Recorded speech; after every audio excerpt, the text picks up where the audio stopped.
नारायणाख्ययतिराजपदाब्जभृङ्ग श्रीवासयोगिगुरुणार्पितभारमीशे भक्त्यादिपूर्णवरदार्य कृपात्तचिह्नम् श्रीश्रीनिवासमुनिवर्यमहम् प्रपद्ये। श्रीमते श्रीनिवासमहादेशिकाय நமஹ. இன்றைய தினம் உத்தமமான பங்குனி அனுஷம். இன்னைக்கு திருவவதாரம் பண்ணினவர் ஸ்ரீரங்கம் ஸ்ரீமத் ஆண்டவன் பவுண்டரீகபுரம் சுவாமி ஆசிரமத்தில் மூர்த்தாபிஷிக்தராக எழுந்தருளியிருந்த விண்ணாற்றங்கரை ஸ்ரீமத் ஆண்டவன் ஸ்ரீனிவாச மகாதேசிகன்னு சொல்லக்கூடிய சுவாமியினுடையதான உத்தமமான சரித்திரம். இந்த சுவாமி ஜெகத் பிரசித்தரான பரவாக்கோட்டை ஸ்ரீமத் ஆண்டவன் ஸ்ரீ கோபால தேசிக மகாதேசிகனுக்கு முன்னாலே பவுண்டரீகபுரம் ஆண்டவன் ஆசிரம பரம்பரையை அலங்கரித்த சுவாமி.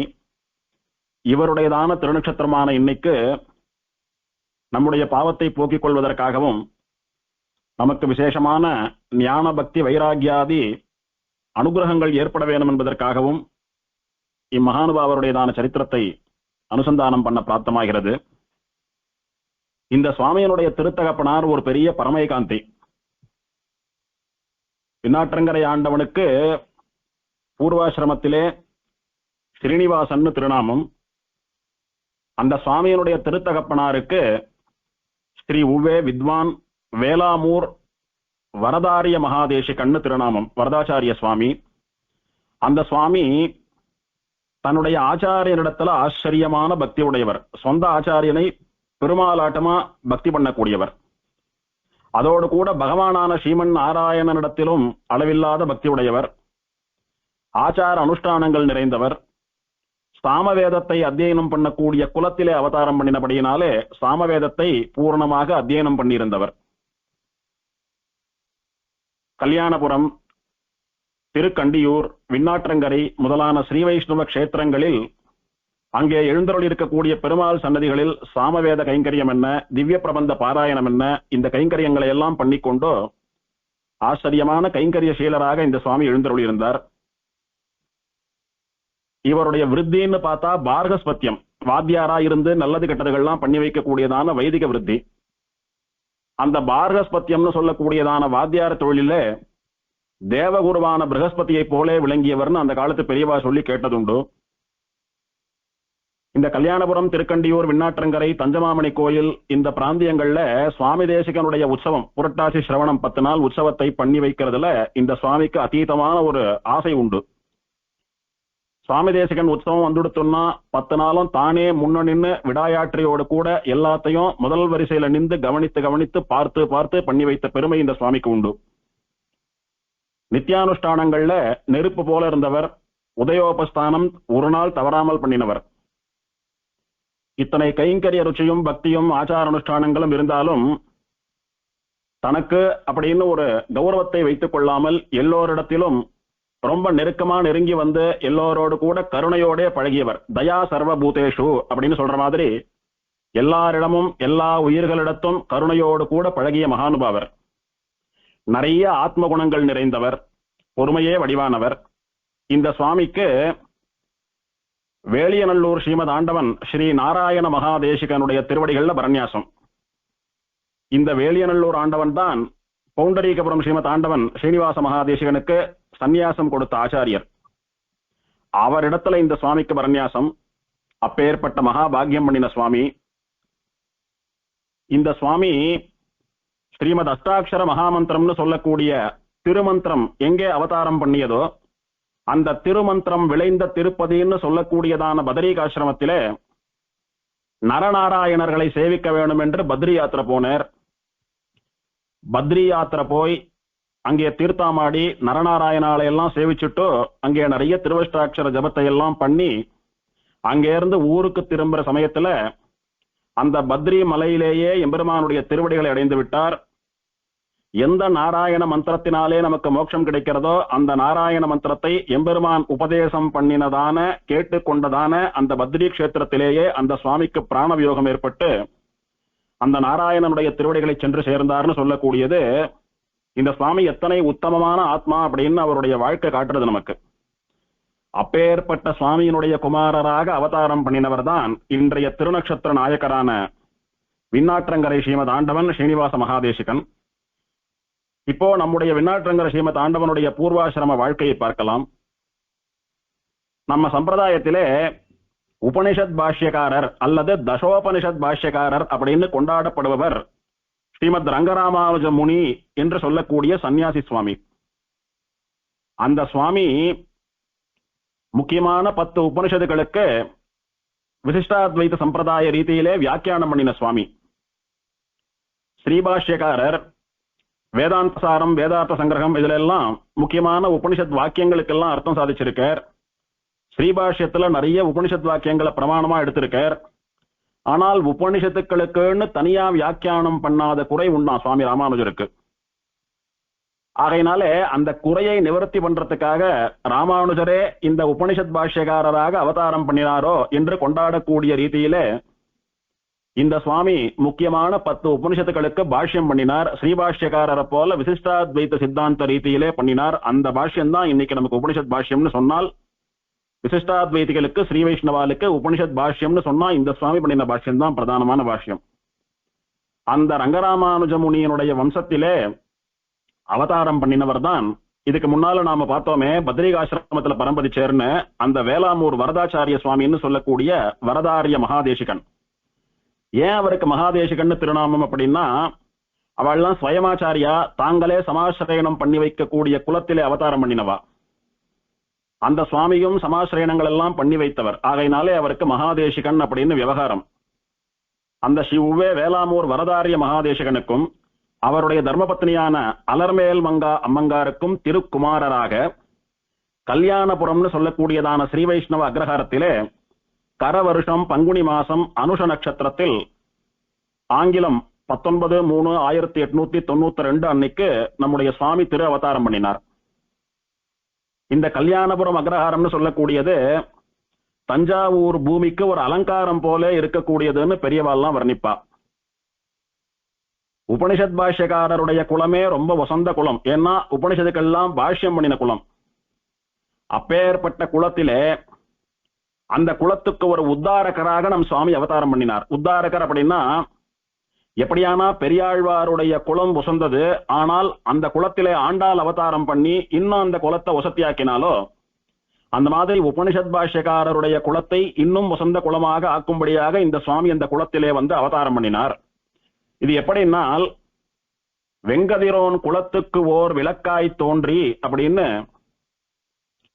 சூரிய வம்சத்திற்கு, ரகு குலத்திற்கு ராமன் மகுடம் வைத்தது போலே திலகமிட்டது போலே அவதாரம் பண்ணி வாழ்ந்து காட்டினான் அப்படின்னு ஆழ்வார் பாசுரம். சூரிய வம்சம் வசந்த வம்சம், ரகுகுலம் இக்ஷ்வாகு வம்சம் ரொம்ப பிரசித்தியான வம்சம். அந்த வம்சத்துல பிறக்கிறவாளுக்குத்தான் அந்த வம்சத்தினால பெருமை. ஆனால் அந்த வம்சத்திற்கே பெருமை ஏற்படும்படியாக அவதாரம் பண்ணினவன் சக்கரவர்த்தி திருமகன் ஸ்ரீராமன். எப்படி தான் பிறந்த குலத்திற்கு தன்னாலே ஏற்றம்னு சொல்லும்படியாக ஸ்ரீராமன் எழுந்தருள் இருந்தானோ, அந்த மாதிரி உபனிஷத் பாஷ்யக்காரருடைய திருவம்சத்திற்கு இந்த சுவாமியாலே ஒரு பெருமைன்னு சொன்னால் அது மிகையாகாது. திருத்தகப்பனாரான வரதாச்சாரிய சுவாமி தகுந்த வயசிலே தகுந்த சமயத்திலே ஜாதகர்மா முதலான அனைத்து சம்ஸ்காரங்களையும் பண்ணி திருவேங்கடமுடையானுடைய திருநாமமான ஸ்ரீனிவாசன் என்பதையே நாமகரணமாக பண்ணி வைத்தார். கல்யாணபுரத்திலே ஸ்ரீனிவாச பெருமாள் எழுந்தருளி சேவை சாதிக்கிறான். அந்த அக்ரஹாரவாசிகளுக்கு அந்த எம்பெருமானிடத்திலே தீராத காதல் உண்டு. அவனுடைய திருநாமத்தையே குழந்தைக்கு ஸ்ரீனிவாசன் என்று நாமகரணம் செய்தார் திருத்தகப்பனார். பிராமணம் அஷ்டவர்ஷம் உபநயித்தான்னு சொல்ற வேதவாக்கியத்தின்படி கர்ப்பாஷ்டமத்திலே குழந்தைக்கு உபநயனத்தை பண்ணி வைத்து அவர்கள் குலத்துக்கு உரியதான சாமவேதத்தை அத்தியாபனம் பண்ணி வைத்தார் திருத்தகப்பனார். சுவாமியும் ஆச்சரியமா சாமவேதத்தை பூரணமாக கற்று தேர்ந்தார்.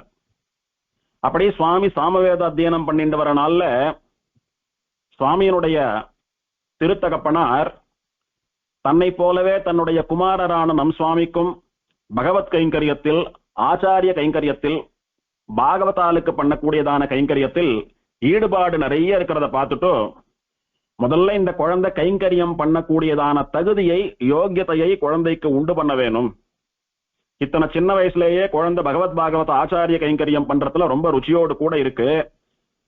இப்பேற்பட்ட குழந்தைக்கு கைங்கரிய பிராப்தி ஏற்படும்படியா பண்ணணும். அது என்ன கைங்கரியம் பண்ணக்கூடிய பிராப்தி தகுதின்னு சொன்னால், ஸ்ரீ வைஷ்ணவ சம்பிரதாயத்திலே பெருமாளுக்கோ பாகவதாலுக்கோ ஆச்சாரியாலுக்கோ கைங்கரியம் பண்ண வேணும் என்றால் ஒரே ஒரு யோகியத்தை சமாசிரயணம் பண்ணிக்கொள்வது. பஞ்சசம்ஸ்காரம்னு சொல்லக்கூடியது ஸ்ரீ வைஷ்ணவனை கைங்கரிய அர்ஹனா, கைங்கரியம் பண்றதுக்கு தகுதி உடையவனாக ஆக்கக்கூடியது. அந்த சமாசிரயணத்தை சுயமாச்சாரியாலானபடியினாலே திருத்தகப்பனாரான வரதாச்சாரிய சுவாமியே குழந்தைக்கு பண்ணி வைத்தார். அப்போது பகவத் பாகவத ஆச்சாரிய கைங்கரியத்தை பண்ணக்கூடியதான யோக்கியத்தையை நம் சுவாமி பெற்றார். இது நம்முடைய சுவாமியினுடைய தனியனிலேயே குறிப்பிடப்படுறது. வரதாரிய கிருபாத்த சின்னம். சின்னம் அப்படின்னா ஸ்ரீ வைஷ்ணவ சின்னங்களான சங்க சக்கரங்களை தோளிலே பொறித்துக் கொள்வது, ஸ்ரீ வைஷ்ணவ சின்னமான திருமண் காப்பை நெற்றியிலே இட்டுக் கொள்வது, இதையெல்லாம் ஆச்சாரியர் சிஷ்யருக்கு பண்ணி வைக்கக்கூடியதான ஒரு சம்ஸ்காரம். அது எங்கே பண்ணிட்டார் அப்படின்னா, வரதாரிய கிருபாத்த சின்னம். வரதாச்சாரியர்னு சொல்லக்கூடிய திருத்தகப்பனாரும் ஆச்சாரியருமான சுவாமியினிடத்திலே ஸ்ரீ வைஷ்ணவ சின்னங்கள் பொறிக்க பெற்றவர், அதாவது சமாசிரயணம் பண்ணி கொண்டவர் அப்படின்னு தனியன் சொல்றது. சுவாமியினுடைய திருத்தகப்பனார் நம் சுவாமி, அதாவது இந்த ஆண்டவனுடைய சூக்ஷ்மமான புத்தி, பிரதீபை, அதாவது மேதா விசேஷம், காரியங்களை பண்றதுல இருக்கக்கூடியதான சாமர்த்தியம், வேகம், காவியங்கள் நாடகங்கள் இதெல்லாம் கத்துக்கிறதுல இருக்கக்கூடிய ஆசை, இதையெல்லாம் பார்த்து ரொம்ப சந்தோஷப்பட்டு, இந்த குழந்தைக்கு நம்முடைய குல வேதமான சாமவேதம் மட்டும் பத்தாது, ஆச்சரியமா பகவத் கைங்கரியத்துல இத்தனை ஈடுபாட்டோட கூட இந்த வயசுலயே பண்ணிட்டு இருக்கான், கோவில் கைங்கரியம் பாகவத கைங்கரியம் எல்லாம் பண்ணிட்டு இருக்கான், அதனால குழந்தைக்கு ஆச்சரியமா ஆழ்வார்களுடையதான அர்ச்சானுபவம் ஏற்படும்படியாக திவ்ய பிரபந்தங்களை சொல்லி வைக்க வேணும்னு திருவுள்ளம் பத்தினார். சுவாமியினுடைய திருத்தகப்பனாருக்கும் வேதம் திவ்ய பிரபந்தம் ரெண்டுமே தெரியும். தன்னை போலவே குழந்தைக்கும் திவ்ய பிரபந்த அத்தியாவனம் பண்ணி வைத்து அர்ச்சா கைங்கரியத்திலே ஈடுபடும் பணியாக பண்ணணும்னா அப்படின்னு திருவுள்ளம் பத்தினார். அப்படி படுத்தி திவ்ய பிரபந்தத்தையும் பூரணமா சொல்லி வைத்தார் குழந்தைக்கு. ஸ்வசாகையான சாமவேதத்தை முழுசா அத்தியனம் பண்ணிட்டு யஜுர்வேதத்தையும் கூட பூரணமாக அத்தியனம் பண்ணினார் இந்த சுவாமி. முதல்ல சாமவேதம் திவ்ய பிரபந்தம், அதோடு கூட யஜுஷாக்கான்னு சொல்லக்கூடிய யஜுர்வேதமும் அத்தியனமாச்சு. ஒரு பிராமணன் உபநயனம் பண்ணிண்டு முதல்ல தன்னுடைய சொந்த சாக்கையான வேதத்தை பூரணமா அத்தியனம் பண்ணணும். அப்படி பண்ணுட்டா அதுக்கு மேல 2 வேதமோ 3 வேதமோ 4 வேதங்களோ அவனுடைய ஆசைப்படி அவனுக்கு சக்தி இருந்தா முறையா அத்தியனம் பண்ணலாம். ஆனா சொந்த சாக்கையை அத்தியனம் பண்ணாமல் மற்ற சாக்கையை அத்தியனம் பண்ணக்கூடாதுன்னு விதி உண்டு. அதனால முதல்ல இந்த சுவாமி சொந்த சாக்கையான சாமசாகையை அத்தியனம் பண்ணிட்டு அதுக்கு மேல திவ்ய பிரபந்தம் யஜுர்வேதம் எல்லாத்தையும் பூரணமாக அத்தியனம் பண்ணி வைத்திருந்தார்னு சொல்லக்கூடியது வேத பிரபந்தங்களில் இந்த சுவாமிக்கு இருக்கக்கூடியதான ஒரு ஆர்வத்தையும் ஆசையையும் காட்டுகிறது. சுவாமி ஏதோ வேதாத்தியனம் பண்ணினார் அப்படின்னா வெறும வேதத்தை அத்தியனம் பண்ணினார் வாசார் அப்படின்றது மட்டும் இல்லை, அந்த வேதத்திலேயே ஒரு அனுபவம் ஏற்படும்படியான ஒரு ஞானத்தையும் ஆசையையும் உடையவர் சுவாமி.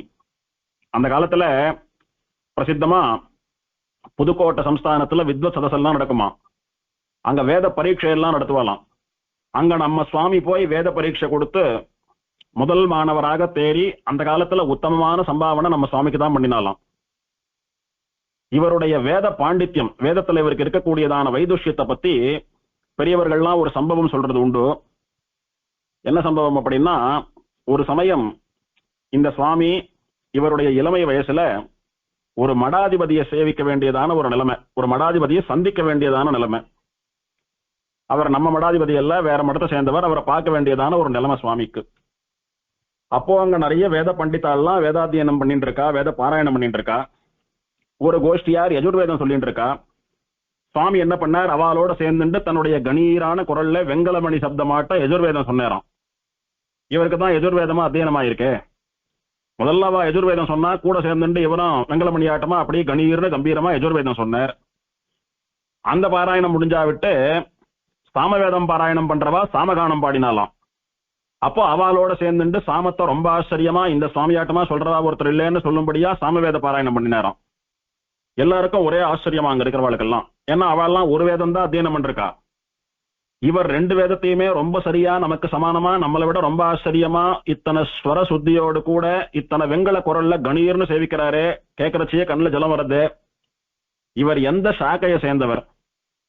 முதல்ல சொன்னாரே யஜுர்வேதம், அந்த யஜுஷாக்கையை சேர்ந்தவரா அல்லது ரெண்டாவது சொன்ன சாமசாக்கையை சேர்ந்தவரான்னு எல்லாருக்கும் ஒரு சந்தேகம் வந்துடுத்து. உடனே அந்த மடாதிபதி, நீர் என்ன சாக்கை அப்படின்னு கேட்டாராம். சுவாமி சாமசாக்கை அப்படின்னு பதில் சொன்னாராம். நான் சாமவேதம் சொல்லக்கூடிய குலத்திலே வந்தவன் அப்படின்னு சுவாமி பதில் சொல்றாரு. அந்த மடாதிபதி விடாத இன்னொன்னு கேட்டாராம். சாமவேதம் சொல்லக்கூடிய குலத்துல பிறந்தவன் வேற வேதத்தை அத்தியனம் பண்ணினா அவனை சாகாரண்டன் அப்படின்னு சாஸ்திரம் சொல்றது, நீர் ஏன் அந்த மாதிரி பண்ணினீர் அப்படின்னு மடாதிபதி கேட்டாராம். சாக்கை அப்படின்னா கிளை, வேதத்துக்கு 4 கிளைகள் சொல்றோம் இல்லையோ, ரிக்கு யஜுஸ் சாம அதர்வணம்னு சொல்றோம், இன்னும் நிறைய உண்டு. அதிலே இவர் சாமசாக்கைன்னு சொல்லக்கூடிய வேதத்தை சார்ந்தவர்.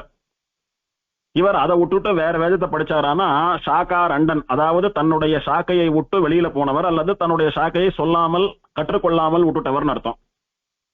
அப்படின்னு உமக்கு பட்டம் வந்துருமே, பழி வந்துருமே, நீர் ஏன் அந்த மாதிரி பண்ணீர்னு மடாதிபதி கேட்டாராம். அப்ப நம்ம சுவாமிக்கு ரொம்ப வயசெல்லாம் இல்ல, ரொம்ப சின்ன வயசு, 12-14 வயசு தான் சுவாமிக்கு அப்போ. அதுக்கு உடனே கம்பீரமா சுவாமி எழுந்து நின்று பதில் சொன்னாராம். தன்னுடைய சொந்த வேதத்தை அத்தியனம் பண்ணாம மத்த வேதத்தை அத்தியனம் பண்ணினாதான் சாகாரண்டன் சொல்லக்கூடியதான பழி ஏற்படும். நான் சாகாரண்டன் கிடையாது. முதல்ல எங்க வேதமான சாமவேதத்தை பூர்ணமா அத்தியனம் பண்ணிட்டோ, அருளி செயல் அத்தியனம் பண்ணிட்டோ, அதுக்கப்புறம் தான் நான் யஜுர்வேத அத்தியனம் பண்ணிருக்கேன். அதனால நான் சாகாரண்டன் ஆக மாட்டேன், அந்த தோஷம் எனக்கு வராதுன்னு சொன்னாராம் சுவாமி. ஒரு 12-14 வயசுல ஒரு மடாதிபதிக்கு எதிரில் எழுந்து நின்று பணிவா, அதே சமயத்துல சொல்ல வந்த விஷயத்த சாஸ்திரப்படி தேங்காய் உடைக்கிறது போல சொல்லக்கூடியதான ஒரு தெளிவும் கம்பீரமும் சுவாமிக்கே அசாதாரணமான ஒரு தன்மை. அந்த மடாதிபதி இந்த சின்ன வயசுல இந்த பையனுக்கு எத்தனை துணிச்சலும் கௌரவமா சொல்லக்கூடியதான விதமும் எத்தனை சாஸ்திரம் தெரிஞ்சிருக்கு பாரு அப்படின்னு சொல்லி ரொம்ப சந்தோஷப்பட்டு வேத பாராயண சம்பாவனை இல்லாமல் விசேஷமான சால்வ போத்தி சம்பாவனை எல்லாம் கூட பண்ணினாராம். இப்படி வேதத்திலும் திவ்ய பிரபந்தங்களிலும் ஆச்சரியமான ஒரு ஞானத்தோடைய கூட சுவாமி வலம் வந்து கொண்டிருந்தார். அப்போ உத்தமமான ஆச்சாரியனை ஆசிரியித்து காலக்ஷேபம் பண்ண வேணும் அப்படின்னு சுவாமி திருவுள்ளம் பற்றினார். சுவாமியினுடைய பூர்வர்கள் எல்லாம் பவுண்டரீகபுரம் ஸ்ரீமத் ஆண்டவன் ஆசிரமத்திலே எழுந்தருளியிருந்த ஆண்டவன்களுடைய திருவடிகள். ஸ்வயமாச்சாரியாலானபடியினாலே சமாசிரயணத்தை மாத்திரம் ஆத்துமட்டம் பண்ணிப்பா. பரநியாசமோ காலக்ஷேபமோ இதெல்லாம் பவுண்டரீகபுரம் ஆண்டவன் தான் பண்ணி வைக்கணும். சரின்னு அப்போ எழுந்தருளியிருந்த பவுண்டரீகபுரம் ஸ்ரீமத் ஆண்டவன் ஸ்ரீனிவாச மகாதேசிகனிடத்திலே குழந்தைய அழைச்சிட்டு போய் குழந்தைக்கு காலக்ஷேபம் சாதிக்கணும்னு பிரார்த்திக்கலாம்னு திருத்தகப்பனார் திருவுள்ளம் பத்தினார். அந்த பவுண்டரீகபுரம் ஆண்டவன் எப்படி எழுந்திருந்தவர்னா, பரமாத்மனி யோ ரக்தகா விரக்தகா அபரமாத்மனின்னு சொல்லக்கூடிய பிரமாணத்தின்படி இருந்தார். அதாவது இந்த லோகத்துல இருக்கிற மற்ற வஸ்துக்களிடத்துல எல்லாம் ஆசை இல்லாதவராகவும் பெருமாளிடத்திலே மட்டும் ஆசை உடையவராகவும் இருந்தார். இந்த லோகத்துல இருக்கிற வஸ்துக்கள் கிட்ட எல்லாம் சுவாமிக்கு ஏன் ஆசை இல்லைன்னா, ஏன்னா மொத்த ஆசையும் பெருமாள் கிட்ட தான் வச்சிருக்கார். பெருமாள் கிட்ட ஆசை இருக்கிறபடினாலே மற்ற வஸ்துக்கள்ல சுவாமிக்கு புத்தி போல ஆசை போல. அப்படி எம்பெருமானை அன்றி தேவுமற்று அறியாதவராய் ரொம்ப விரக்தியோட கூட எழுந்தருளியிருந்தவர் அந்த சுவாமி. அதே விரக்தியோடு கூட எழுந்தருளியிருந்தவர் பெரியாண்டவன் சொல்லக்கூடிய ஸ்ரீனிவாச மகாதேசிகனிடத்திலே வேதாந்த காலக்ஷேபம் பண்ணினவர். அந்த பெரியாண்டவன் திருவடிகளிலேயே பரநியாசம் பண்ணிக்கொண்டு அவரிடத்திலேயே ஆச்சரியமா அனுகிரகம் பெற்ற பெரியாண்டவனுடைய விரக்தி நேத்திரம்னு புகழப்பட்ட வேலியநல்லூர் ஆண்டவன் ஸ்ரீ நாராயண மகாதேசிகன் திருவடிவாரத்துல பரநியாசம் பண்ணி கொண்டிருந்தவர் இந்த பவுண்டரீகபுரம் ஆண்டவன். பெரியாண்டவன் சிஷ்யரான வேலியநல்லூர் ஆண்டவரிடத்திலே பரநியாசம் பண்ணிக்கொண்டு அவரிடத்திலே சந்நியாசாசிரம ஸ்வீகாரமும் பெற்றுக்கொண்டவர் இந்த பவுண்டரீகபுரம் ஆண்டவன் சொல்லக்கூடிய ஸ்ரீனிவாச மகாதேசிகன். இப்படி உத்தமமான ஒரு ஆச்சாரியர் ஆசிரமத்திலே எழுந்தருளி இருக்கிறார். அவரை சேவித்து அவரிடத்துல காலக்ஷேபம் பண்ணணும்னு அப்பா குழந்தை அழிச்சுண்டு ஆசிரமத்துக்கு போனார். பெருமாள், ஆச்சாரியால், மகான்கள், ராஜா இவாளை எல்லாம் பார்க்கறதுக்கு போறச்ச வெறுங்கையோடு போறது வழக்கம் இல்லை. வெறுங்கையோட போகக்கூடாது, உபகாரத்தோடையே போனோம்னு சாஸ்திரம் சொல்றது. அந்த சாஸ்திரம் தெரிஞ்சவாளானபடியினாலே உபகாரமா சில பழங்களை எல்லாம் வாங்கி கொண்டு போய் பவுண்டரீகபுரம் ஸ்ரீமத் ஆண்டவன சாஷ்டாங்கமா விழுந்து சேவித்து கை கட்டி வாய் பொத்தி பணிவோடு கூட சிஷ்யஸ்தே அகம் சாதிமாம் துவாம் பிரபன்னம் அப்படின்னு அர்ஜுனன் கண்ணனை பிரார்த்தித்த ரீதியிலே என்னை தங்களுடைய சிஷ்யனாக ஏற்றுக்கொண்டு அடியேனுக்கு ஞான பிரதானம் பண்ண வேண்டும், என்னுடைய அஞ்ஞானம் போகும்படியாக எனக்கு கிரந்த காலக்ஷேபம் சாதிக்க வேண்டும்னு பிரார்த்திச்சார் சுவாமி. இந்த சின்ன வயசுல இத்தனை விலட்சணமா பளிச்சுன்னு வஸ்திரம் எல்லாம் உடுத்திண்டு 12 திருமண் காப்பெல்லாம் சாத்தின்ட்டு நல்ல ஸ்வரூபத்தோடு கூட சாஸ்திரப்படி நன்னா விழுந்து சேவித்து கை கட்டி வாய்ப்புத்தி ஸ்லோகம் எல்லாம் கூட சொல்லி பிரார்த்திக்கிறதே இந்த குழந்தை. இதுக்குள்ளேயே 2 வேத அத்தியனம் பண்ணிடுத்தோ, அருளை செயலெல்லாம் அத்தியனம் பண்ணிடுத்தோ, கைங்கரியம் தோப்பனாராட்டமா பண்றது. இந்த குழந்தை நன்னா வரணும், இந்த குழந்தையால இந்த லோகத்துக்கு க்ஷேமம் ஏற்படணும்னு சொல்லி பவுண்டரீகபுரம் ஆண்டவன் ஸ்ரீனிவாச மகாதேசிகன் பரிபூர்ணமான அனுகிரகத்தோட குளிர கட்டாட்சித்தார் குழந்தைய. இதுதான் இந்த குழந்தைக்கு ஆச்சாரியனான பவுண்டரீகபுரம் ஆண்டவனுடைய முதல் கட்டாட்சம், பிரதம கட்டாட்சம். ஒரு தாயினுடைய வயிற்றிலிருந்து குழந்தை வெளியில வரச்ச அந்த குழந்தை மேல படக்கூடியதான பார்வை, முதல் பார்வை இருக்கிறதே, அதை ஜாயமான கட்டாட்சம்னு சொல்றோம். அந்த பார்வை ஹயக்ரீவனுடையதாக இருந்தால் அந்த குழந்தை மோட்சம்னா என்ன, ஆத்மான்னா என்னன்னு விசாரம் பண்ணிட்டு, வேதாந்த விசாரம் பண்ணிட்டு மோட்சம் போகக்கூடிய வழியில ஈடுபடும். பக்தியோ பிரபத்தியோ பண்ணி மோட்சம் போகும். அப்படி ஜனார்தனன்னு சொல்லக்கூடிய ஹயக்ரீவன், மதுசூதனன்னு சொல்லக்கூடிய ஹயக்ரீவனுடைய பார்வைப்படாமல் ருத்ரனோ பிரம்மாவோ பார்த்தாலானா தமோ குணமுடையதா ரஜோகுணமுடையதா மோட்ச சிந்தனை இல்லாம இருக்கும்னு சாஸ்திரம் சொல்றது, மகாபாரதம் சொல்றது. ஜாயமானம் ஹி புருஷம் யம் பஷ்யேன் மதுசூதனஹ சாத்விகஹ சது விக்னேயஹ சவை மோக்ஷார்த்த சிந்தகஹ அப்படின்னு சொல்லப்பட்டதான அந்த ஹயக்ரீவனுடைய கட்டாட்சம் யாருக்கு ஏற்படுகிறதோ அவர்கள் மோட்சம் பெறுவதற்குரியதான விசாரத்திலே ஈடுபடுவார்கள்னு சொல்றோமே. அப்பேற்பட்டதான கட்டாட்சம் பரீட்சித்து மகாராஜனுக்கும் பிரகலாத ஆழ்வானுக்கும் தாயாருடைய கர்ப்பத்தில் இருக்கக்கூடியதான தசையிலேயே ஏற்பட்டது. கருவிலே திருவுடையவர்களாக இருந்தாவாழ்லாம். அதே மாதிரி சுவாமி தேசிகனுடையதான வாழ்க்கையிலே சுவாமி தேசிகனுடைய பிராச்சாரியனான நடாதூரம்மாளுடைய கட்டாட்சம் சுவாமிக்கு கிடைச்சது. சுவாமி தேசிகன் குழந்தையா இருக்கிறச்ச அப்புள்ளார் அம்மாளுடைய காலக்ஷேப கோஷ்டிக்கு சுவாமி அழிச்சுட்டு போன போது சுவாமி ரொம்ப சின்ன குழந்தையா இருக்கிறச்சேயே அம்மாள் சுவாமி தேசிகனுடையதான பாண்டித்யத்தை பார்த்து, நினைவாற்றலை பார்த்து எல்லா லோகங்களுக்கும் ஆச்சாரியனாக வருவான்னு சொல்லி அனுகிரகித்தார். எல்லா லோகங்களும் இவனாலே பயன் பெறும் அனுகிரகித்தார். அந்த மாதிரி சுவாமி தேசிகனுக்கு எப்படி நடாதூரம்மாளுடைய கட்டாட்சம் ஏற்பட்டு அவர் வாழ்க்கையில பெரிய சுவாமியா வந்தேரோ, அந்த மாதிரி இந்த விண்ணாத்தங்கர ஆண்டவனுக்கு பவுண்டரீகபுரம் ஆண்டவன் ஸ்ரீனிவாச மகாதேசிகனுடைய பிரதம கட்டாட்சம், முதல் பார்வை, முதல் அனுகிரகம் ஏற்பட்டது.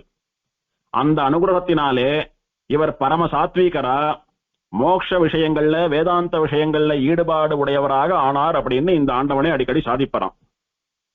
அந்த அனுகிரகத்தையே சாக்கா வச்சுண்டு அந்த பவுண்டரீகபுரம் ஆண்டவன் திருவடிகள்ல போய் காலக்ஷேபம் பண்ணணும்னு பிரார்த்திச்சார். பிரார்த்திச்சுட்டு, சுவாமி நான் உங்களை ஆச்சாரியரா அடையறதுக்கு என்ன புண்ணியம் பண்ணினேனோ, எத்தனை தபஸ் பண்ணினேனோ, என்னுடைய பாவங்கள்லாம் உங்களை ஆச்சாரியரா அடைந்த இந்த க்ஷணத்திலேயே போயிடுத்து. நான் ஒரு பிராமணனா ஒரு ஸ்ரீ வைஷ்ணவனா பிறந்த பயனை இன்று அடைந்தேன்னு சொல்லி சேவித்தாராம். சாஷ்டாங்கமா விழுந்து பவுண்டரீகபுரம் ஆண்டவனை சேவித்தார். சேவித்த ஆண்டவனிடத்திலே முறைப்படி ஸ்ரீபாஷ்யம், கீதாபாஷ்யம், பகவத் விஷயம், ஸ்ரீமத் ரகசியத்ரயசாரம்னு சொல்லக்கூடிய கிரந்த சதுஷ்டய காலக்ஷேபமும் பூரணமாக ஆச்சு சுவாமிக்கு. சுவாமி தேசிகன் சாதிக்கிறார், உபயுக்தேஷு வைஷத்யம் திரிவர்க நிரபேக்ஷதா கரணத்ரய சாரூபியம் இதி சௌக்கிய ரசாயனம். மனுஷாலாம் சௌக்கியமா இருக்கிறதுக்கு ஏதானும் மருந்து இருக்கா அப்படின்னு சுவாமி தேசிகனை கேட்டா, சௌக்கியத்துக்குன்னு ஒரு ரசாயனம் உண்டு, 3 வஸ்துக்களை கொண்டு காம்போசிஷன்ல பண்ணினா அந்த மருந்து கிடைக்கும்னு சுவாமி சாதிக்கிறார். எந்த 3 வஸ்துக்களை கலந்தா சௌக்கிய மருந்து கிடைக்கும் அப்படின்னா, உபயுக்தேஷு வைஷத்யம், சாஸ்திர சம்பிரதாயங்கள்ல வேண்டிய அளவுக்கு அறிவும் தெளிவும், திரிவர்க்க நிரபேட்சதா, நியாயமான வழியில வரக்கூடிய பணத்தை மாத்திரம் செலவு பண்ணிட்டு அதனால கிடைக்கக்கூடிய இன்பங்களை மாத்திரம் அனுபவிச்சா போரும். மற்றபடி தவறான வழியில திரிகரணத்தினால ஏற்படக்கூடியதான வருமானமும் நமக்கு வேண்டாம். தர்ம வழியில வரக்கூடிய பொருளை கொண்டு இன்பத்தை அனுபவித்தால் போரும். கரணத்ரய சாரூபியம், உள்ளம் உரை செயல், இது 3 ஒரே மாதிரி இருக்கணும். யாருக்கு இது 3 ஒரே மாதிரி இருக்கோ அவாதான் நல்லவா. மனசுல ஒண்ணு வச்சுட்டு வாயால ஒண்ணு சொல்லிட்டு காரியத்துல ஒண்ணு பண்றதுன்னு சொல்லக்கூடியது அவ சரியானவா இல்லைன்னு காட்டக்கூடியதான லட்சணம் அது. அதனால மகாத்மாக்கள்னு சொல்லக்கூடியவா என்னைக்குமே மனசால நினைக்கிறதையே வாயால சொல்லணும், அதையே செயலாகவும் பண்ண வேணும். இப்படி வேண்டிய விஷயங்கள்ல தெளிவான ஞானமும் நல்ல வழியிலே வரக்கூடிய போதுமான செல்வமும் உள்ளம் உரை செயலாலே ஒன்றுபட்டிருப்பதும் சௌக்கியத்துக்கான மருந்துன்னு சுவாமி தேசிகன் சாதிக்கிறார். அப்படி ஒருத்தனுக்கு சௌக்கிய ரசாயனம் கிடைக்கணும்னா அவன் காலக்ஷேபம் பண்ணணும், வேதாந்த காலக்ஷேபம், ரகசிய காலக்ஷேபம் பண்ணணும். அப்போதான் இந்த 3 விஷயங்களும் ஒருத்தனுக்கு பூர்த்தியா ஏற்படும். ஆக வேதாந்த ரகசிய காலக்ஷேபம் பண்ணினால் சௌக்கியமா இருக்கலாம்னு சுலபமா அர்த்தம் இதற்கு. அப்படி பூர்த்தியா இந்த ஆண்டவனிடத்துல எல்லா காலக்ஷேபங்களையும் சுவாமி பண்ணினார். பண்ணிட்டு சுவாமி தேசிகன் சாதிக்கிறது போல, ஏற்றி மனத்து எழில் ஞான விளக்கை இரு அனைத்தும் மாற்றினவர்க்கு ஒரு கைமாறு மாயனும் காணகில்லான் போற்றி உகப்பதும் புந்தியுள் கொள்வதும் பொங்கு புகழ் சாற்றி வளர்ப்பதும் சற்றல்லவோ முன்னம் பெற்றதற்கே அப்படின்னு சுவாமி தேசிகன் சாதிக்கிறார். ஆச்சாரியன் நம்முடைய அஞ்ஞானம்னு சொல்லக்கூடிய இருட்டை ஞானம்னு சொல்லக்கூடிய அழகான விளக்கை ஏத்தி போக்கி வைக்கிறார். நம்முடைய மனசிலே நம்முடைய புத்தியிலே ஞானம்னு சொல்லக்கூடியதான விளக்க ஆச்சாரியன் ஏத்துற போதுதான் நம்முடைய அஞ்ஞானம்னு சொல்லக்கூடிய இருட்டு நம்மளை விட்டு ஒழியறது. அப்போதான் நமக்கு சாஸ்திரம், சம்பிரதாயம், வேதம், பெருமாள், பிராட்டி எல்லாம் கண்ணுக்கு தெரியறா. எந்த கண்ணுக்கு? அறிவு கண்ணுக்கு தெரியறா. அப்போதான் நமக்கு பக்தியோ பிரபத்தியோ பண்ணணும்ன்ற எண்ணம் வர்றது, பண்றோம், பாவங்கள் எல்லாம் அழியறது, ஜென்மா இல்லாத போறது, மோட்சத்துக்கு போறோம். இப்படி ஆச்சாரியன் நாம பெருமாள்ல சேர்றதுக்கு காரணமான ஒரு விளக்கேத்தி வச்சாரு. அதுக்கு நம்மளால அவருக்கு என்ன பதில் உதவி கைமாறு பண்ண முடியும் அப்படின்னா, நாம மட்டும் இல்ல, நம்ம படைச்ச பெருமாளே கூட எந்த பிரத்யுபகாரமும் அவளுக்கு பண்ண முடியாது. அத்தனை பெரிய அனுகிரகம் அவ நமக்கு பண்றது.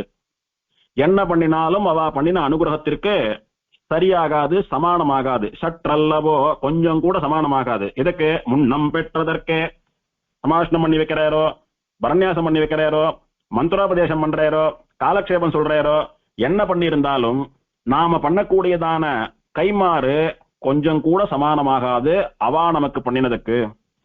சரி, அதனால ஆச்சாரியனுக்கு எதுவுமே பண்ணாம விட்டுடலாமான்னா இல்ல, போற்றி உகப்பதும், ஆச்சாரியனுடைய தனியனை சேவிக்கிறது, ஆச்சாரியனுடைய திருநாமத்தை சேவிப்பது, ஆச்சாரியனுடைய பெருமையை உலகத்திலே சொல்லி பரப்புவது, ஆச்சாரியனுக்கு திருநட்சத்திரம், திருவத்தியனம் எல்லாம் பண்றது, நாள் கிழமைகள்ல ஆச்சாரியனுக்கு சம்பாவனை பண்றது, ஆச்சாரியனுடைய திருவடிகளை ஹிருதயத்திலே வைத்து தியானிப்பது, ஆச்சாரியன் எழுதிய புஸ்தகங்களை, கட்டுரைகளை எல்லாம் லோகத்திலே பரப்புவது, ஆச்சாரியனுடைய உபதேசத்தை கடைபிடிப்பது, மற்றவாளுக்கு சொல்றது.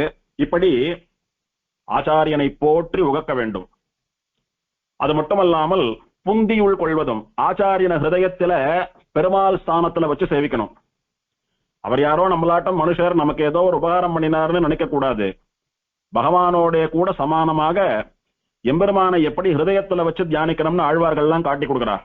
மார்வம் என்பதோர் கோயில் அமைத்து மாதவன் என்னும் தெய்வத்தை நாட்டி ஆர்வம் என்னும் பூவிடவல்லார்க்கு அரவதண்டத்தில் உயலுமாமே. மனச கோவிலாக கொண்டு மாதவன் பிராட்டியோடு கூட சேர்ந்திருக்கிற பெருமாளை அதுல எழுந்தருளை பண்ணி ஆராதிக்கணும். அப்போதான் மோட்சம்னு சொல்றார் ஆழ்வார். அந்த மாதிரி ஆச்சாரியனையும் ஹிருதயம்னு சொல்லக்கூடிய கோயில்ல வைத்து சேவிக்கக்கூடியவாளாக இருக்கணும். அவருடைய கீர்த்தி, அவருடைய புகழை லோகத்திலே பரப்ப வேணும். இத்தனை பண்ணினாலும் அவர் பண்ண உபகாரத்துக்கு துளி கூட சமானமாகாதுன்னு சுவாமி தேசிகன் சாதிக்கிறார். அந்த ரீதியில இவருடைய ஆச்சாரியரான பௌண்டரீகபுரம் ஸ்ரீமத் ஆண்டவனிடத்திலே பெருமாளுக்கு சமானமான தேவதா விசுவாசத்தோட கூட நம் விண்ணாற்றங்கரை ஆண்டவன் எழுந்தருளியிருந்தார். இந்த சுவாமியினுடைய குணாதிசயங்கள் எல்லாம் சொல்லணும்னா சொல்லிண்டே போலாம். கடல் போன்ற நிறைய இருக்கு. சிறந்த பிரம்ம வர்ச்சசுடையவர் சுவாமி. சுவாமியினுடைய திருமுக மண்டலத்துல வேத கலை சொட்டுமா, நேர பார்த்தவா சொல்லுவா. அப்படி வைதிக கலை சொட்டுமா சுவாமியினுடைய முகத்துல. பரம தேஜஸ்வியா இருப்பாராம் சுவாமி. சுவாமியை பார்த்தாலே இவர் பரம வைதிகர் அப்படின்னு சொல்லும்படியா ரிஷிகுமாரால போல ஜொலிப்பறான். ஒரு ரிஷி எத்தனை வேதம் சொல்லி, எத்தனை யாக யஜ்ஞங்கள்லாம் பண்ணி, எத்தனை தபஸ் பண்ணி, எத்தனை வரம் பெற்று, எத்தனை சக்தியை வச்சுருக்காரோ அதெல்லாம் அந்த ரிஷியினுடைய முகத்துல அவர் கண்ணுல தெரியும். அவருடைய சரீரத்திலேருந்து பிறக்கக்கூடிய அந்த குழந்தை ரிஷிகுமாரன் இருக்கானே, அவனுக்கும் அந்த தேஜஸ் ஒரு அம்சம் வரும். அந்த மாதிரி சுவாமியினுடைய திருத்தகப்பனார் ரிஷி போல இருந்தபடியாலும், சுவாமியினிடத்திலே வேதம் குடிகொண்டிருந்தபடியாலும், சுவாமி ரிஷிகுமாராலாட்டமா அப்படி பொழியக்கூடியதான தேஜஸோட கூட இவர் மனுஷரா தேவனான்னு சொல்லும்படியாக எழுந்தருள் இருப்பாராம். அதோட கூட நல்ல அழகாம் சுவாமி, ரொம்ப கம்பீரமா இருப்பாராம். ஆச்சரியமான புகழ் உண்டு சுவாமிக்கு. சுவாமியை யாரும் குறை சொல்றவா கிடையாது. யார் பார்த்தாலும் சுவாமியை வாயார புகழ்வா. எப்போதும் சுவாமி தேசிகன் முதலான பூர்வாச்சாரியர்களுடைய திருநட்சத்திரங்களை கொண்டாடுறது, ஆத்துல பண்றது, கோவில்ல பண்ணி வைக்கிறது, உற்சவங்கள் நடத்துறது, இதெல்லாம் சுவாமிக்கு ரொம்ப திருவுள்ளம். சுவாமி ஒரு உற்சவத்தை முன்னின்னு நடத்தி வைக்கிறார் அப்படின்னா எல்லா பெரியவர்களும் உகந்து பாராட்டும்படியா சின்ன வயசுலேயே உற்சவங்களை எல்லாம் நடத்தி வச்ச சிறப்பு சுவாமிக்கு உண்டாம். சுவாமியினிடத்துல யாராவது பொறாமையினால சுவாமிய விரோதியா பாவித்தாலும் கூட, சுவாமி ஏதானும் குறை சொல்லணும், சுவாமி எதிர்த்து ஏதானும் பேசணும்னு வந்தாலும் கூட அவர் முகத்திலையும் கண்கள்லயும் இருக்கக்கூடிய தேஜஸ பார்த்து பயந்து ஒதுங்கிடுவலாம். என்ன இந்த சுவாமி எல்லாத்தையும் முன்னிந்து நான் தான்ற மாதிரி பண்றாரே, இவரிடத்துல ஏதாவது தோஷம் சொல்லி இவர் அவமானப்படுத்திடணும் அப்படின்னு அல்ப புத்தினால யாரான வந்தாலும் கூட சுவாமியினுடைய அனுஷ்டானமும் தேஜஸும் அவ கிட்ட வர முடியாதபடிக்கு அவளை விரட்டிடுமா. அப்பேற்பட்ட தேஜஸ்வியாக இருந்தாராம் சுவாமி. எந்த காரியத்தை எடுத்துட்டாலும் பின்வாங்க மாட்டாராம் சுவாமி. அதுவும் இழுத்து இழுத்து பண்ணாம ரொம்ப சுருக்கா காரியம் பண்ணுவார். அதே நேரத்துல நேர்த்தியா பண்ணக்கூடியதான ஆற்றல் சுவாமிக்கு உண்டுன்னு சொல்லுவா. இந்த சுவாமியினுடையதான காலம் எல்லாம் ரொம்ப முந்திய காலம். ஒன்றியபுரம் ஆண்டவன் ஆசிரமத்துல எழுந்தருளி இருந்த பரவாக்கோட்டா ஆண்டவனுடைய பூர்வாசிரமத்திலே பரவாக்கோட்டா ஆண்டவன் இந்த சுவாமிக்கு நிறைய நாள் கைங்கரியம் பண்ணியிருக்கார். அதே மாதிரி நாவல் பாக்கத்திலே அக்னிஹோத்திரியாக எழுந்தருளி இருந்த அம்மணி தேவநாத தாத்தாச்சாரிய சுவாமின்னு சொல்லக்கூடிய சுவாமி தஞ்சாவூர்ல சரஸ்வதி மஹால் லைப்ரரியில பண்டிட்டா இருந்து நிறைய புஸ்தகங்களை பதிப்பிச்சிருக்கார். ஓலச்சுவடியில இருந்து நிறைய புஸ்தகங்களை புஸ்தகமா பப்ளிஷ் பண்ணிருக்கார். அந்த சுவாமி எல்லாம் இந்த விண்ணாற்றங்கர ஆண்டவனுடைய பூர்வாசிரமத்துல ஒரு 30 வருஷ காலம் அவரோடு பழகி அவருடைய சரித்திரத்தை எல்லாம் எழுதி வச்சிருக்கார். அந்த மாதிரி மகான்கள் சொல்ல கேட்ட விஷயங்களை ஏதோ ஸ்கூல்ல பேச்சு போட்டியில குழந்தை பேசி பிரைஸ் வாங்குறது போலதான் அடியேன்னு சொல்லிட்டு இருக்கேன். ஏன்னா இவளுடைய காலம் எல்லாம் எப்பவோ சுவாமி தேசிகனை பத்தி சொல்றோம் கேட்கிறோம், பாஷ்யக்காரரை பத்தி சொல்றோம் கேட்கிறோம், ஆழ்வார்களை பத்தி எல்லாம் சொல்றோம் கேட்கிறோம். நாம அவ காலத்துல கூட இருந்து பார்த்தோமா? அவளுடையதான சரித்திரங்களை நம்முடைய பூர்வர்கள் சொன்னதையும் எழுதினதையும் வைத்து அனுபவிக்கிறோம். அந்த மாதிரி பரவாக்கோட்டா ஆண்டவனும் நாவல்பாக்கம் தேவநாத தாத்தாச்சாரிய சுவாமியும் அனுகிரகித்த விஷயங்களை கொண்டு அடியேன் சொல்லிட்டு இருக்கேன். இப்போ இந்த சமயத்திலே அந்த 2 மகான்களுக்கும் நன்றி உணர்வோடைய கூட அடியேன் சாஷ்டாங்க பிரணாமங்களை சமர்ப்பிக்கிறதுக்கு கடமைப்பட்டிருக்கேன்.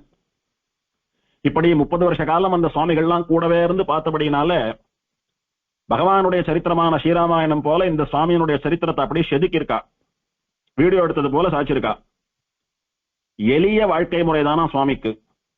ரொம்ப சாதாரணமான குடும்பத்துல அன்னன்னைக்கு வரக்கூடிய வஸ்துக்களை கொண்டு தலையை பண்ணி அன்னன்னைக்கு சாப்பிடக்கூடிய எளிமையான சாதாரண வாழ்க்கையில தான் வளர்ந்தேறான் சுவாமி.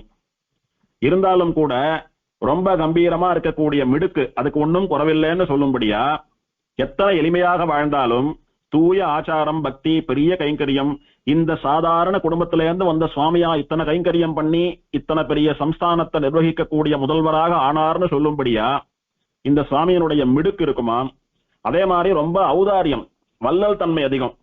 தனக்கு இல்லைன்னாலும் மற்றவாளுக்கு இல்லைன்னு சொல்லாம கொடுத்துடக்கூடியதான அந்த வள்ளல் தன்மை சுவாமிக்கு உண்டு. எல்லாரையும் ஊக்குவிப்பேறான். நல்ல அனுஷ்டானங்கள்லாம் பண்ணுங்கோ, பெருமாளை செய்வீங்கோ, கைங்கரியம் பண்ணுங்கோ, நல்ல காரியம் பண்ணுங்கோ, எல்லாமா சேர்ந்து பெருமாள் உற்சவத்தை நடத்தி வைக்கலாம் வாங்கோன்னு சொல்லி எல்லாரையும் ஊக்குவிக்கக்கூடிய மனம் படைத்தவரான் சுவாமி. பகவானிடத்திலும் பாகவதாரிடத்திலும் ஆச்சாரியர்களிடத்திலும் பக்தியோடு கூட இருந்தாராம். வித்வத் பக்ஷபாதம் உண்டு. அதாவது காலக்ஷேபம் பண்ணி விஷயங்களை எல்லாம் தெரிஞ்சுண்டு நிறைய விஷயம் சொல்லக்கூடிய வித்வான்களிடத்திலே சுவாமிக்கு தனி கௌரவம், தனி பிரீத்தி உண்டாம். பரோபகாரார்த்தம் இதம் சரீரம் அப்படின்னு சாஸ்திரம் சொல்றது. நமக்கு பெருமாள் எதுக்கு உடம்பு கொடுத்திருக்கான்னா மற்றவாளுக்கு உபகாரம் பண்றதுக்காக தான் அப்படின்னு சொல்ற ரீதியில பரோபகாரம் பண்றதுக்காகவே தான் சரீரம் எடுத்துட்டுதான் நடிச்சுட்டு நிறைய பேருக்கு உபகாரம் பண்ணினவரான் சுவாமி. அதே மாதிரி எந்த சமயத்துல எப்படி எந்த விதமான உபச்சாரத்தை எதிர்பார்த்து உதவி எதிர்பார்த்து யார் வந்தாலும் அலுப்பில்லாமல் பண்ணக்கூடியவர். ராத்திரி தூங்கிட்டு இருக்கும் போது வந்து கேட்கறீங்களே ஏன் எழுப்புனீங்க அப்படின்னு கேட்க மாட்டார். கொற்ற மழையில வந்திருக்கீங்களே நான் எப்படி நனைஞ்சுட்டே வந்து உபகாரம் பண்றது அப்படின்னு கேட்க மாட்டார். இவரண்ட இருக்கோ இல்லையோ எப்படியோ உபகாரம் பண்ணிடுவார். அது சுவாமியினுடைய தனிப்பெருமைன்னு சொல்லுவா. அதே மாதிரி எத்தனை கஷ்டமான காரியங்களா இருந்தாலும் அதை பண்ணியே ஆக வேண்டும் அப்படின்னா தைரியமா அந்த காரியத்தை கையில் எடுத்துட்டு முதல்ல முடிச்சு வைக்கக்கூடியதான சாமர்த்தியம் உண்டாம் சுவாமிக்கு. விளையும் பயிர் முளையிலேயே தெரியும்னு சொல்றது போல சின்ன வயசுலேயே நம்முடைய சுவாமியினுடைய விசேஷமான குணங்கள் எல்லாம் பார்த்து பல மகான்கள் சுவாமியை ஆசீர்வாதம் பண்ணி இவர் பெரிய ஆச்சாரியனா பெரிய சக்கரவர்த்தியாக வருவார்னு அனுகிரகம் பண்றாளாம். நிறைய வேத விற்பன்னர்கள், நிறைய சாஸ்திரம் வாசவா, நிறைய காலக்ஷேபம் சாதித்த ஆச்சாரியர்கள், இவாளையெல்லாம் சுவாமியினுடையதான தேஜஸும் இந்த விசேஷமான குணங்களும் இரும்ப காந்தம் இழுக்கிறது போல இழுத்துதான். அவெல்லாம் அனுகிரகம் பண்ணினாலே, அவெல்லாம் ஆசீர்வாதம் பண்றச்ச அப்படியே பெருமை சுவாமி சிரிச்சுண்டு ரொம்ப சந்தோஷம் அடியேன் நீங்க ஆசீர்வாதம் பண்ணதுன்னு அதோட நின்றுடாம அவ கிட்டெல்லாம் போய் போய் நிறைய விஷயங்களை கேட்டு கேட்டு தெரிஞ்சுப்பறான். ஒரு வண்டு எப்படி புஷ்பங்கள்ல இருக்கிற தேனை சாப்பிடுறதுக்காக தேடி தேடி போய் உட்கார்றதோ, அந்த மாதிரி மகான்களை வித்வான்களை தேடி தேடி போய் தர்மத்திலே இருக்கக்கூடிய சூக்ஷ்மங்களை எல்லாம் கேட்டு பெரிய தர்மசாஸ்திர நிபுணரா ஆனாராம் சுவாமி. அதனால தர்மசாஸ்திரமே வடிவெடுத்தது வந்ததோன்னு சொல்லும்படியா ஆழ்ந்த புலமையும் ஞாபக சக்தியும் உடையவர் இந்த சுவாமின்னு சொல்லுவா. சுவாமி எங்க இருந்தாலும் சரி, அங்க உற்சவங்கள் திருவாராதனங்கள்லாம் நடக்கிறச்ச திருவாராதனம் முடிகிற போது சாத்துமரை சொல்றோமோன்னு, அப்போ இவருடைய வசந்த கம்பீரமான குரல்ல கையில புஸ்தகம் எல்லாம் வச்சுக்காம கண்டஸ்தமா வாசோவிதேயமா மனப்பாடமா ஸ்ரீபாஷ்ய பங்கிகள், பகவத் விஷய பங்கி, ரகசிய திரயசாரத்துல நிகமனாதிகாரம்னு சொல்லக்கூடிய கடைசி அதிகாரம் முழுசா சேவிப்பறான் சுவாமி. இதெல்லாம் சுவாமிக்கு அப்படியே மட திறந்த வெள்ளம் போல புஸ்தகம் பார்க்காமையே வருமா. அர்த்தானுசந்தானத்தோட இதெல்லாம் சொல்ற போது ஏதோ மனப்பாடம் பண்ணிட்டோம் சொன்னோன்னு சொல்ல மாட்டார். அதனுடைய அர்த்தம் மனசுல ஓடும் சுவாமிக்கு. சுவாமியினுடைய குரல் அப்படியே அமிர்த வருஷம் போல இருக்குமா. இப்படி அர்த்தத்தோட கூட கணீர்னு மனப்பாடமா பக்தி ஸ்ரத்தையோடு கூட கண்கள்ல ஜலம் வடிய சுவாமி இதையெல்லாம் சேவிக்கிறத பார்த்தா, குறிப்பா ரகசியத்திரய சாரத்தினுடைய நிகமனாதிகாரத்தை சேவிக்கிறத பார்த்தா சுவாமி தேசிகனே ரகசியத்திரய சாரம் சேவிக்கிறது போல இருக்கும் அப்படின்னு நாவல் பாக்கம் சுவாமி சாதிக்கிறார். ரகசியத்திரய சாரத்துல சொல்லப்பட்ட விஷயங்கள் மொத்தத்தையும் ஒரு சினாப்சிஸ் போல ஒரு ஜிஸ்ட் போல சாதிச்சதுதான் நிகமனாதிகாரம்னு சொல்லக்கூடிய முடியற அதிகாரம். நன்னா காலக்ஷேபம் பண்ணவா, ரகசியத்திரய சாரத்தை முழுசா வாச்சவா, அதுல என்னென்ன சொல்லி இருக்குன்னு சுருக்கமா ஞாபகம் வச்சுக்கணும் அப்படின்னா அந்த நிகமனாதிகாரத்தை மனப்பாடம் பண்ணிடணும். நிகமனாதிகாரத்தை மனப்பாடம் பண்ணிட்டு அதை அப்படியே மெமரியில ரெக்கலெக்ட் பண்ற போது எங்கெங்க என்னென்ன சொல்லியிருக்காரு அப்படின்னு ரிவைஸ் பண்ணிக்க முடியும். அதனால அந்த அதிகாரத்தை சேவிச்சா ஸ்ரீமத் ரகசியத்திரய சாரம் முழுக்க சேவிச்சதுக்கான பலன் ஏற்படும் அப்படின்னு நம்முடைய பூர்வாச்சாரியர்கள் ஒரு பிரக்கிரியை, ஒரு முறையை வச்சிருக்கா. இன்னைக்கும் பல சன்னதிகள்ல, பல ஆசிரமங்கள்ல, மடங்கள்ல, பல திருநட்சத்திரங்கள்ல ரகசியத்திரய சாரத்தினுடைய நிகமனாதிகாரத்தை பூர்ணமா சேவிக்கிற வழக்கத்தை இன்னைக்கும் பார்க்கலாம். அதெல்லாம் சுவாமிக்கு ரொம்ப ஊற்றமா ரொம்ப ஆசையா பண்ணக்கூடியதான காரியங்கள். அப்போ இந்த சுவாமியினுடைய கம்பீரமான குரல் எத்தனை நேரம் சேவிச்சாலும் கேட்டுண்டே இருக்கலாம்னு தோணுமே ஒழிய, எப்போ முடிக்க போறார் சுவாமி, ததியாராதனை சாப்பிட போலான்னு தோணாதான் ஒருத்தருக்கும். இதுக்கும் மேல சுவாமி ஏதான உபன்யாசம் பண்றாரான்னு மெய் மறந்து காத்துட்டு இருப்பாலாம். அதே சமயத்துல ஸ்வரூப சிக்ஷணத்துல சுவாமிக்கு ரொம்பவே ஆசை உண்டு. அதாவது யாரானோ சாஸ்திரப்படி சம்பிரதாயப்படி ஏதானும் தப்பா பண்ணினான்னா இதை இப்படி பண்ணக்கூடாது, இப்படிதான் பண்ணணும்னு மாத்தி திருத்தக்கூடியதான சுவாதந்திரியம் உண்டு சுவாமிக்கு. பலர் என்ன நினைச்சுப்பான்னா, நாம இந்த மாதிரி அவளை போய் குறை சொல்றோமே, அவ நம்மளை என்ன நினைச்சுப்பா, என்ன இந்த சுவாமி எப்ப பார்த்தாலும் ஏதானும் குறை சொல்லிட்டு இருக்கார், தப்பு கண்டுபிடிக்கிறார், அடுத்த முறை பார்த்தா இவர் கண்ணில் படக்கூடாது, மாட்டினா ஏதானும் சொல்லுவார் அப்படின்னு நாளை மறுநாள் நம்ம கிட்ட பேச மாட்டாலோ விலகி போயிடுவாளோ, அல்லது அவர் எப்ப பாரு குறை கண்டுபிடிக்கிறாருன்னு நம்ம பேர் வெளியில கெட்டு போயிடுத்துனா என்ன பண்றது, இப்படின்னு எல்லாம் ஸ்வயலாபத்துக்காக பல பேர் யோசிப்பா. ஆனா இந்த சுவாமி மாதிரி மகான்கள்லாம் யார் தன்னை என்ன நினைச்சுட்டாலும் பரவாயில்ல, தப்பு பண்றவா திருந்தி நன்னா பண்ணினா போறோன்றதுக்காக ஒரு தாயுள்ளத்தோட கூட இறங்கி இப்படி பண்ணாதங்கோ இப்படிதான் பண்ணணும்னு சொல்லி பயனன்றாகிலும் பாங்கல்லராகிலும் செயல் நன்றாக திருத்தி பணிகொள்ளக்கூடியதான ஒரு ஸ்வபாவம். இது ஒரு ஆச்சாரியனுக்கு அவசியம் இருந்தாக வேண்டிய குணம் அப்படின்னு சுவாமி தேசிகன் சாதிக்கிறார். காலித்தியே சாசிதாரம், சிஷ்யன் தப்பு பண்றச்ச அதை திருத்தக்கூடியதான கடமை ஆச்சாரியனுக்கு உண்டு. இன்னைக்கு தப்புன்னு சொன்னா நாளைக்கு வராத போயிடுவானோ, அவனால எனக்கு ஏற்படக்கூடியதான லாபம் பூஜை எல்லாம் இல்லாத போயிடுமோன்னு ஒரு ஆச்சாரியன் நினைக்க கூடாது. அது இந்த சுவாமியினிடத்துல குடிகொண்டிருந்த உத்தமமான குணம். இப்ப ஏற்பட்ட சுவாமி தன்னுடைய ஆத்மாவை ரட்சிக்கக்கூடியதான பொறுப்பை எம்பெருமானிடத்துல ஒப்படைக்கணும், பரநியாசம் பண்ணிக்கணும்ன்றதுக்காக திரும்ப ஒரு நாள் ஸ்ரீரங்கத்துக்கு போறார். நாட்டினான் தெய்வமெங்கும் நல்லதோர் அருள் தன்னாலே காட்டினான் திருவரங்கம் உய்பவர்க்கு உய்யும் வண்ணம். மோட்சம் போகணும்னு நினைக்கிறவா ஸ்ரீரங்கத்துக்கு போங்கோ, ஸ்ரீரங்கநாதனான பெரிய பெருமாளிடத்திலே சரணாகதி பண்ணுங்கோன்னு ஆழ்வார் சாதிக்கிறார் திருமாலையில. காட்டினான் திருவரங்கம் உய்பவர்க்கு உய்யும் வண்ணம், மோட்சம் போனோமா ஸ்ரீரங்கம் போங்கோ அப்படின்னு ஆழ்வார் சாதிக்கிறார். நம் சுவாமியினுடைய மனசுல இது ஆழமா பதிஞ்சு போயிடுத்து. திருமாலை சேவிக்கிற போதெல்லாம் காட்டினான் திருவரங்கம் உய்பவர்க்கு உய்யும் வண்ணம் அப்படின்னு சொல்லி சொல்லி ஸ்ரீரங்கத்துல போய் ஆச்சாரியனிடத்துல பெரிய பெருமாள் திருவடிகள்ல பரநியாசம் பண்ணிக்கணும்னு சுவாமிக்கு ஆசை. ஒரு நாள் பரநியாசம் பண்ணிண்டே ஆனோன்னு சொல்லி ரொம்ப ருச்சி அதிகமாக ஏற்பட்டு அந்த அபிருச்சியாலே ஸ்ரீரங்கத்துக்கு போனார். போய் காவிரியிலே தீர்த்தாமாடி ஆச்சாரியனை போய் சாஷ்டாங்கமா விழுந்து சேவித்து பிரார்த்திக்கிறார். சுவாமி, எப்போ யார் வந்து சரணாகதி பண்ணுவாளோ அவளுடைய பாவங்களை எல்லாம் போக்கி அவளுக்கு மோட்சம் தரலாம் அப்படின்னு அபயஹஸ்தத்தையும் கதையையும் சங்க சக்கரங்களையும் ஏந்தி கொண்டு ஆச்சரியமா ஸ்ரீரங்கநாதன் நின்றுருக்கானே, அந்த எம்பெருமானுடைய திருவடிகள்ல எனக்கு மோட்சத்துக்காக பரநியாசம் பண்ணி வைக்க வேணும் அப்படின்னு சாஷ்டாங்கமா பிரார்த்திச்சேரோம். யார பிரார்த்திச்சேர்னா, ஸ்ரீபாஷ்ய காலக்ஷேபத்தையே தன்னுடைய வாழ்நாள் விரதமா பண்ணிட்டு இருந்த பௌண்டரீகபுரம் ஆண்டவன் ஸ்ரீனிவாச மகாதேசிகனை பிரார்த்திச்சேரோம். சுவாமி தேசிகன் தன்னை பத்தி சொல்லிக்கிறார். ஆசரீராத்து சாரீரகார்த்த பிரவச்சன விரத மாத்திரியேதாக, என்னுடைய உடம்பு விடுற வரைக்கும், அதாவது சுவாமி பரமபதிக்கிற வரைக்கும் சுவாமி ஒரு உறுதிமொழி எடுத்துட்டு இருந்தாராம், ஒரு விரதம் வச்சுட்டு இருந்தாராம். என்ன விரதம் அப்படின்னா, சாரீர கார்த்தம் ஸ்ரீபாஷ்ய காலக்ஷேபத்தை சொல்வதுன்ற விரதம். கடைசி மட்டும் ஸ்ரீபாஷ்ய காலக்ஷேபம் சொல்லிண்டே இருக்கணும்னு சுவாமியினுடைய சங்கல்பம், சுவாமி தேசிகன் சங்கல்பம். அதே மாதிரி வாழ்ந்து காட்டியவர் பௌண்டரீகபுரம் ஸ்ரீமத் ஆண்டவன் ஸ்ரீனிவாச மகாதேசிகன். அந்த சுவாமியினிடத்துல தனக்கு பரநியாசம் பண்ணி வைக்கும்படி பிரார்த்திக்க சுவாமியும் ரொம்ப உகப்போடைய கூட பெரிய பெருமாள் திருவடிவாரத்துல விண்ணாத்தங்கர ஆண்டவனுக்கு இந்த ஸ்ரீனிவாசாச்சாரிய சுவாமிக்கு பரநியாசம் பண்ணி வைத்தார். அதனாலே மோட்சம் போகக்கூடியதான யோக்கியத்தையை பெற்றார் சுவாமி.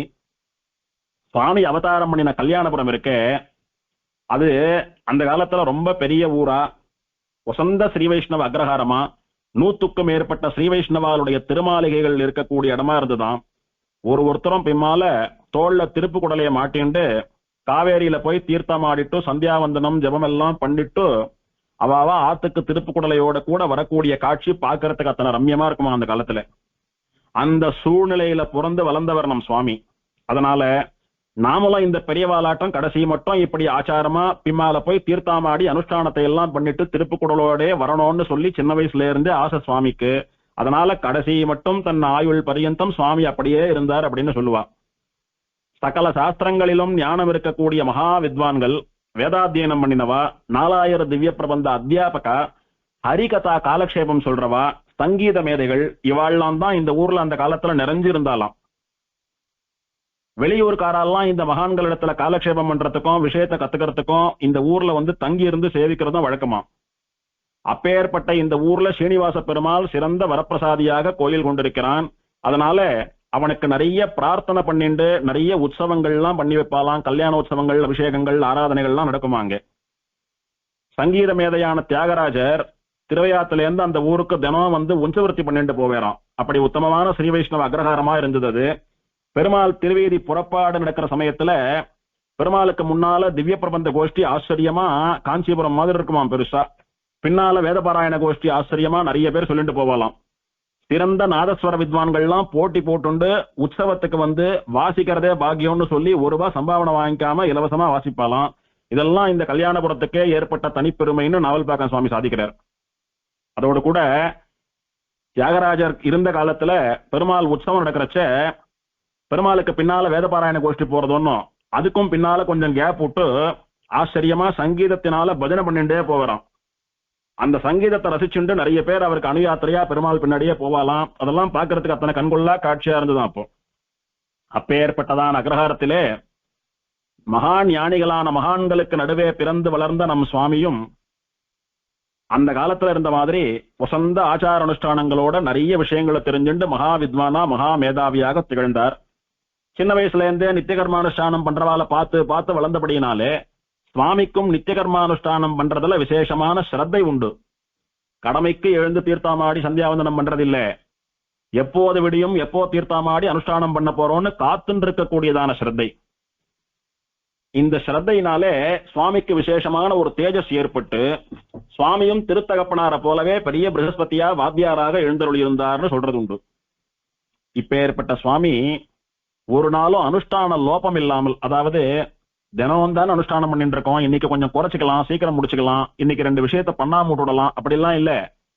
நாள் தவறாம அனுஷ்டானத்தை பூரணமா தான் பண்ணுவார். அப்பேற்பட்ட சுவாமி கொஞ்சம் வளர்ந்த அப்புறம் விண்ணாத்தங்கரைக்கு எழுந்தருளி அங்க வாழ்ந்துட்டு வந்தார். அப்போ விண்ணாற்றங்கரை பாலத்துக்கு மேற்கே காவிரி கரையில ஒரு மண்டபத்தை விலைக்கு வாங்கியிருந்தாராம். அந்த மண்டபத்துக்கு கேட் எல்லாம் கூட போட்டு பூட்டி சாவி வச்சுட்டு இருப்பாராம் கையில. ஏன்னா ஆச்சாரமா இருக்கிறவா மட்டும் தீர்த்தாமாடணும், மத்தவா எல்லாம் உள்ள போய் நாஸ்தி பண்ணிடக்கூடாதுன்றதுக்காக. அந்த மாதிரி சொந்த செலவுல ஒரு மண்டபத்தை வாங்கி அதுக்கு கேட் எல்லாம் போட்டு காவல் காத்து அங்க போய் தீர்த்தாமாடி அனுஷ்டானம் பண்ணக்கூடிய அளவுக்கு சுவாமியினுடைய நித்திய கர்மானுஷ்டான ஸ்ரத்த இருந்ததுன்னா, அதுவும் வருமானம் குறைவான அந்த காலத்துல எத்தனை ஆச்சார அனுஷ்டானத்தை கண் போல நினைச்சிருக்காரு சுவாமின்றதை தெரிஞ்சுக்கணும். அப்படி அந்த மண்டபத்துக்கு போய் அனுஷ்டானங்களை எல்லாம் பண்ணிட்டு சூரியோதயத்துக்குள்ள ஆத்துக்கு திரும்பி வரான் சுவாமி. அந்த காலத்துல அந்த மண்டபத்துக்கு சந்தியாவந்தன மண்டபம்னே பேராம். ரொம்ப ஆச்சாரமா இருக்கிற பரமகாந்திகள் மட்டும் அங்க போய் அனுஷ்டானம் பண்ணுவாலாம். அந்த இடத்துல இந்த சுவாமியோட கூட சேர்ந்து பல மகான்கள், நாவல்பாக்கம் சுவாமிகள் என்ன, பெரிய வித்வான்கள் என்ன, இவெல்லாம் கூட அனுஷ்டானம் பண்ணினதா அந்த காலத்து பெரியவா சொல்லுவா. அப்போ சுவாமியினுடைய விருத்தி, அதாவது அவருடைய வாழ்க்கை நெறி எப்படி இருந்ததுன்னா, தட்பத விருத்தின்னு பேரு. வண்டு போல இருக்கக்கூடிய நிலை. அப்படின்னா ஒரு வண்டு எப்படி ஒரு புஷ்பத்தில் இருக்கிற தேனை கிரகிக்கிறதுக்காக பூதோறும் தேடி தேடி போய் உட்கார்ந்து தேனை சாப்பிட்டு சந்தோஷப்படுறதோ ருசிக்கிறதோ, அந்த மாதிரி ஒரு ஸ்ரீ வைஷ்ணவன், ஒரு மாணவன் அனுஷ்டானங்களில் சிறந்த மகான்கள் இருக்கிற இடமா தேடி தேடி போய் அவளை சேவித்து அவளுடைய அனுகிரகத்தை பிரார்த்தித்து நிறைய விஷயங்களை கேட்டு கேட்டு உபதேசமா தெரிஞ்சுக்கணும். அப்படி பல மகான்களுடைய அனுகிரக பிச்சை இருக்கிறதுனாலதான் நம்மால நிறைய விஷயங்கள்லாம் தெரிஞ்சுக்க முடியும். அப்படி இந்த சுவாமி பல மகான்களை ஆசிரியத்து பல விஷயங்களை தெரிஞ்சுட்டார். அந்த சமயத்துல கல்யாணபுரத்திற்கு பெரிய ஆச்சாரிய சார்வபௌமராக எழுந்தருளியிருந்த அப்பழுக்கற்ற பரமைகாந்தியான மகாவித்வானான ஸ்ரீ உவே திருமலை சதுர்வேத சதக்கிரத்து நாவல்பாக்கம் நிருசிம்ம தாத்தையாரிய மகாதேசிகன்னு சொல்லக்கூடிய நாவல்பாக்கம் பெரிய சுவாமி, பெருமாள் கோவில் சுவாமி கல்யாணபுரத்துக்கு எழுநேரம். அப்போ சுவாமியை விழுந்து சேவித்து பிரார்த்தித்து, அடியேன் இங்க தங்கறதுக்கு இடம் வசதி பண்ணி தரேன், சுவாமியை அடியேன் திரவியங்களை கொண்டு ஆராதிக்கிறேன், அதாவது சுவாமி தலிகை பண்ணி சாப்பிட்றதுக்கெல்லாம் வசதி பண்ணி தரேன், சுவாமி அடியேனுக்கு ஆன்மீக காலக்ஷேபம் சாதிக்கணும்னு பிரார்த்திச்சேரான். ஆன்மீக காலக்ஷேபம்னு சொல்லக்கூடியது ஒரு ஸ்ரீ வைஷ்ணவன் கார்த்தாலேருந்து ராத்திரி வரைக்கும் என்னென்ன அனுஷ்டானங்கள் எல்லாம் பண்ணணும், நாள் கிழமையில என்ன அனுஷ்டானம் பண்ணணும், தர்ப்பணாதிகள் எப்படி பண்ணணும், திருவாராதனை எப்படி பண்ணணும்னு அனுஷ்டானங்களை எல்லாம் சிக்ஷிக்கக்கூடிய கிரந்தம். முதல்ல நடக்க வேண்டியது ஆன்மீக காலக்ஷேபம் தான். அத அந்த ஆன்மீக காலக்ஷேபத்தின்படி வாழக்கூடிய மகான்களிடத்துல காலக்ஷேபம் பண்றது விசேஷம். ஒருத்தர் ஆன்மீகத்தை நன்னா பாடம் சொல்றார், ஆனா அவர் எந்த அனுஷ்டானம் பண்றது இல்ல, அவர்கிட்ட காலக்ஷேபம் கேட்டா பிரயோஜனம் இல்ல. அந்த அனுஷ்டான தர்மங்கள்ல ஏதானும் மறந்து போயிடுத்துனா கூட புஸ்தகத்துல ஏதோ ஒரு பக்கம் இல்ல, அது என்ன பண்றதுன்னா இந்த சுவாமி பண்ற அனுஷ்டானம் அதை பார்த்து இப்படிதான் பண்ணணும்னு தெரிஞ்சுக்கும்படியா அனுஷ்டானம் பண்ணக்கூடிய சுவாமியா இருக்கணும் அவர். அவள் இடத்துல ஆன்மீக காலக்ஷேபம் பண்றதுதான் வழக்கம் அந்த காலத்துல. அந்த மாதிரி மகா அனுஷ்டானசாலியா இருக்கக்கூடிய அந்த சுவாமியை சேவித்து அவரிடத்துல ஆன்மீக தர்மங்களில பல சூக்ஷ்மங்களையும் கிரகிச்சுட்டாராம் சுவாமி. அந்த எளிமையான வாழ்க்கையில, வருமானம் குறைந்த வாழ்க்கையிலும் அந்த சுவாமிக்கு பண்ண வேண்டிய உபகாரங்களை எல்லாம் பண்ணி அவர் ஆராதிச்சு வசந்த கௌரவத்தோடைய கூட அவரிடத்துல விஷயங்கள்லாம் தெரிஞ்சுட்டாருன்னு அப்ப இருந்து பெரியவா சொல்லுவா. திவ்ய பிரபந்தத்தை பெருமாள் கோஷ்டியில சேவிக்கிறதுலயும் அர்த்த விசேஷங்களை மற்றவாளோட பகிர்ந்துக்கிறதுலயும் இந்த சுவாமிக்கு அலாதியான ஒரு ருச்சி. திவ்ய பிரபந்த கோஷ்டியில முன்னாடி இந்த சுவாமி மட்டுமே சேவிப்பறான், மற்றவா யாரும் கூட சேவிக்க மாட்டான், இவர் ஒருத்தர் குரல் மட்டும்தான் கேட்கும். பின்னாடி 10 பேர் சேர்ந்துட்டு சேவிப்பலாம். ஏன்னா சுவாமி திவ்ய பிரபந்தத்துல பெரிய சுவாமியா இருக்கார், அவரோட சேர்ந்து சேவிக்கக்கூடியதான யோகியத்தை நமக்கு இல்ல, முதல்ல சுவாமி சேவிக்கட்டும், நாம பின்னாடி சேவிக்கலாம்னு பேசாம இருப்பாளாம் எல்லாம். இவர் ஒருத்தர் முன்னாடி சேவிக்கக்கூடியதான காம்பீரியம் எப்படி இருக்கும்னா, 2வது கோஷ்டியில 10 பேர் சொல்றாளே அவ 10 பேரும் சேர்ந்து சொல்றதை விட கம்பீரமா இருக்குமா. அப்பேற்பட்ட ஒரு வாக் விலாசம் சுவாமிக்கு. சுவாமியினுடைய தொழில் என்னன்னு பார்த்தா பிரகஸ்பதி வாத்தியாரா இருந்து நல்லது கெட்டதுகளை எல்லாம் பண்ணி வைக்கக்கூடியதான புரோஹிதரா சுவாமி எழுந்தருள் இருந்தார். ரிக்வேதம், யஜுர்வேதம், சாமவேதம்னு சொல்லக்கூடிய 3 வேதக்காராளுக்கும் சுவாமி ஆச்சரியமா அவளுடைய மந்திரங்களை கொண்டு அதி ஆச்சரியமா பிரயோகங்களை எல்லாம் பண்ணி வைக்கக்கூடியதான காட்சியை பல மகான்கள் சேவித்திருக்கிறார்கள். இந்த பிரகஸ்பதிகளுக்கெல்லாம் மந்திரம் பிரயோகம் தெரியறது மட்டும் பத்தாது. அந்த ஆத்துக்காரா எஜமானா இருக்காளே அவளை பத்தின விஷயமும் தெரிஞ்சிருக்கணும். அப்போதான் எந்த விதமான சண்டை இல்லாம, எந்த விதமான லோபம் இல்லாம, யார் மனசுக்கும் கஷ்டம் இல்லாம அனுகூலமா ஒரு வைதிக காரியத்தை நடத்தி வைக்க முடியும். அந்த மாதிரி இந்த சுவாமிக்கு யாராத்துக்கெல்லாம் இவர் போய் காரியம் பண்ணி வைக்கிறாரோ அவளெல்லாம் பத்தி நன்னா தெரியும். சுவாமி ஒரு வார்த்தை சாட்சியரானா அது வேத வாக்கு, அதை யாரும் மீற மாட்டலாம். அப்பேற்பட்ட சுவாமி தர்ப சங்கிரகணம் பண்றது, பூணல் நூக்கிறது, இதெல்லாம் ஒரு நாளும் மத்தவ கையை எதிர்பார்த்திருக்க மாட்டாராம். எல்லாம் இவர் கையால சுத்தமா இவரே தான் பண்ணி வச்சுப்பாராம். கடையில வாங்கிக்கிறதுன்ற வார்த்தைக்கு சுவாமிக்கு அர்த்தமே தெரியாதும். சின்ன வயசுல இருந்து சுவாமி பூணல் நூற்கக்கூடிய அழகு, கிரந்தி சேர்க்கக்கூடிய அழகு, ஆச்சரியமா பவித்திரங்கள்லாம் பண்ணக்கூடிய அழகெல்லாம் பாக்குறவா இத்தனை நேர்த்தியா பண்றதுக்கு எங்க கத்துண்டாரோன்னு சொல்லும்படியா இருக்குமா. கல்யாணபுரம் மட்டும் இல்லாம கல்யாணபுரத்தை சுத்தி இருக்கக்கூடிய அக்ரஹாரங்கள், திருக்குடந்த தேசிகன் அவதாரம் பண்ண ராயம்பேட்டை, தில்லைஸ்தானம், தஞ்சாவூர், வழுத்தூர் ஆண்டவன் அவதாரம் பண்ணின வழுத்தூர், நெடுந்தரு, இப்படி 7-8 மைல் தூரம் இருக்கிற அக்ரஹாரங்கள்லயும் சுவாமி நடந்தே போய் வாத்தியாரா காரியங்கள்லாம் பண்ணி வச்சுட்டு வருவாராம். அத்தனை பெரிய ஊற்றம் சுவாமிக்கு. இத்தனை தூரம் வெயிலையும் மழையில நடந்து போறமேன்ற சிரமத்தை எல்லாம் சுவாமி லட்சியம் பண்றதே கிடையாது. அது தவிர சென்னை, பாம்பே, கல்கட்டா, மதுரை, மைசூர் அந்த மாதிரி தூர தேசங்கள்லயும் சுவாமி போய் வாத்தியாரா இருந்து காரியங்களை எல்லாம் பண்ணி வைக்கிறது உண்டு. அங்க இருக்க பிராமணாலாம் நல்ல லௌகிகாலா, தனிகாலா, நல்ல வசதி இருக்கிறவாளா இருப்பாளாம். சுவாமியை ஆண் தேடி வந்து பிரார்த்திப்பாளாம். சுவாமி, தேவரீர் கை காட்டுற பொண்ணுக்கு தான் எங்க பையனை பண்ணிப்போம், தேவரீர் கை காட்டுற பையனுக்கு தான் எங்க பொண்ணை கொடுப்போம் அப்படின்னு சுவாமி சாதிக்கிறது தான் வேதவாக்கு. பொண்ணு மாப்பிள்ளை பாக்குறதுல இருந்து, ஜாதக பொருத்தம் பாக்குறதுல இருந்து, முகூர்த்த நாள் நிர்ணயம் பண்றதுல இருந்து எல்லாம் சுவாமி தான் முடிவு பண்ணி வரான். சுவாமி என்ன சொன்னாலும் சரின்னு வாழாவா. அந்த மாதிரி சுவாமியிடத்துல விசேஷமான ஒரு பக்தி இருந்துதான் எல்லாருக்கும். இதெல்லாம் ஆனா விட்டு சுவாமி தூரமாச்சேன்னு பார்த்து யாரையானும் அனுப்பிடக்கூடாது. சுவாமியே வந்து அனுகிரகிக்கணும். சுவாமி கையால அவளுக்கு ஆசீர்வாதமானோ அதுதான் முக்கியம்னு பிரார்த்திப்பாலாம்.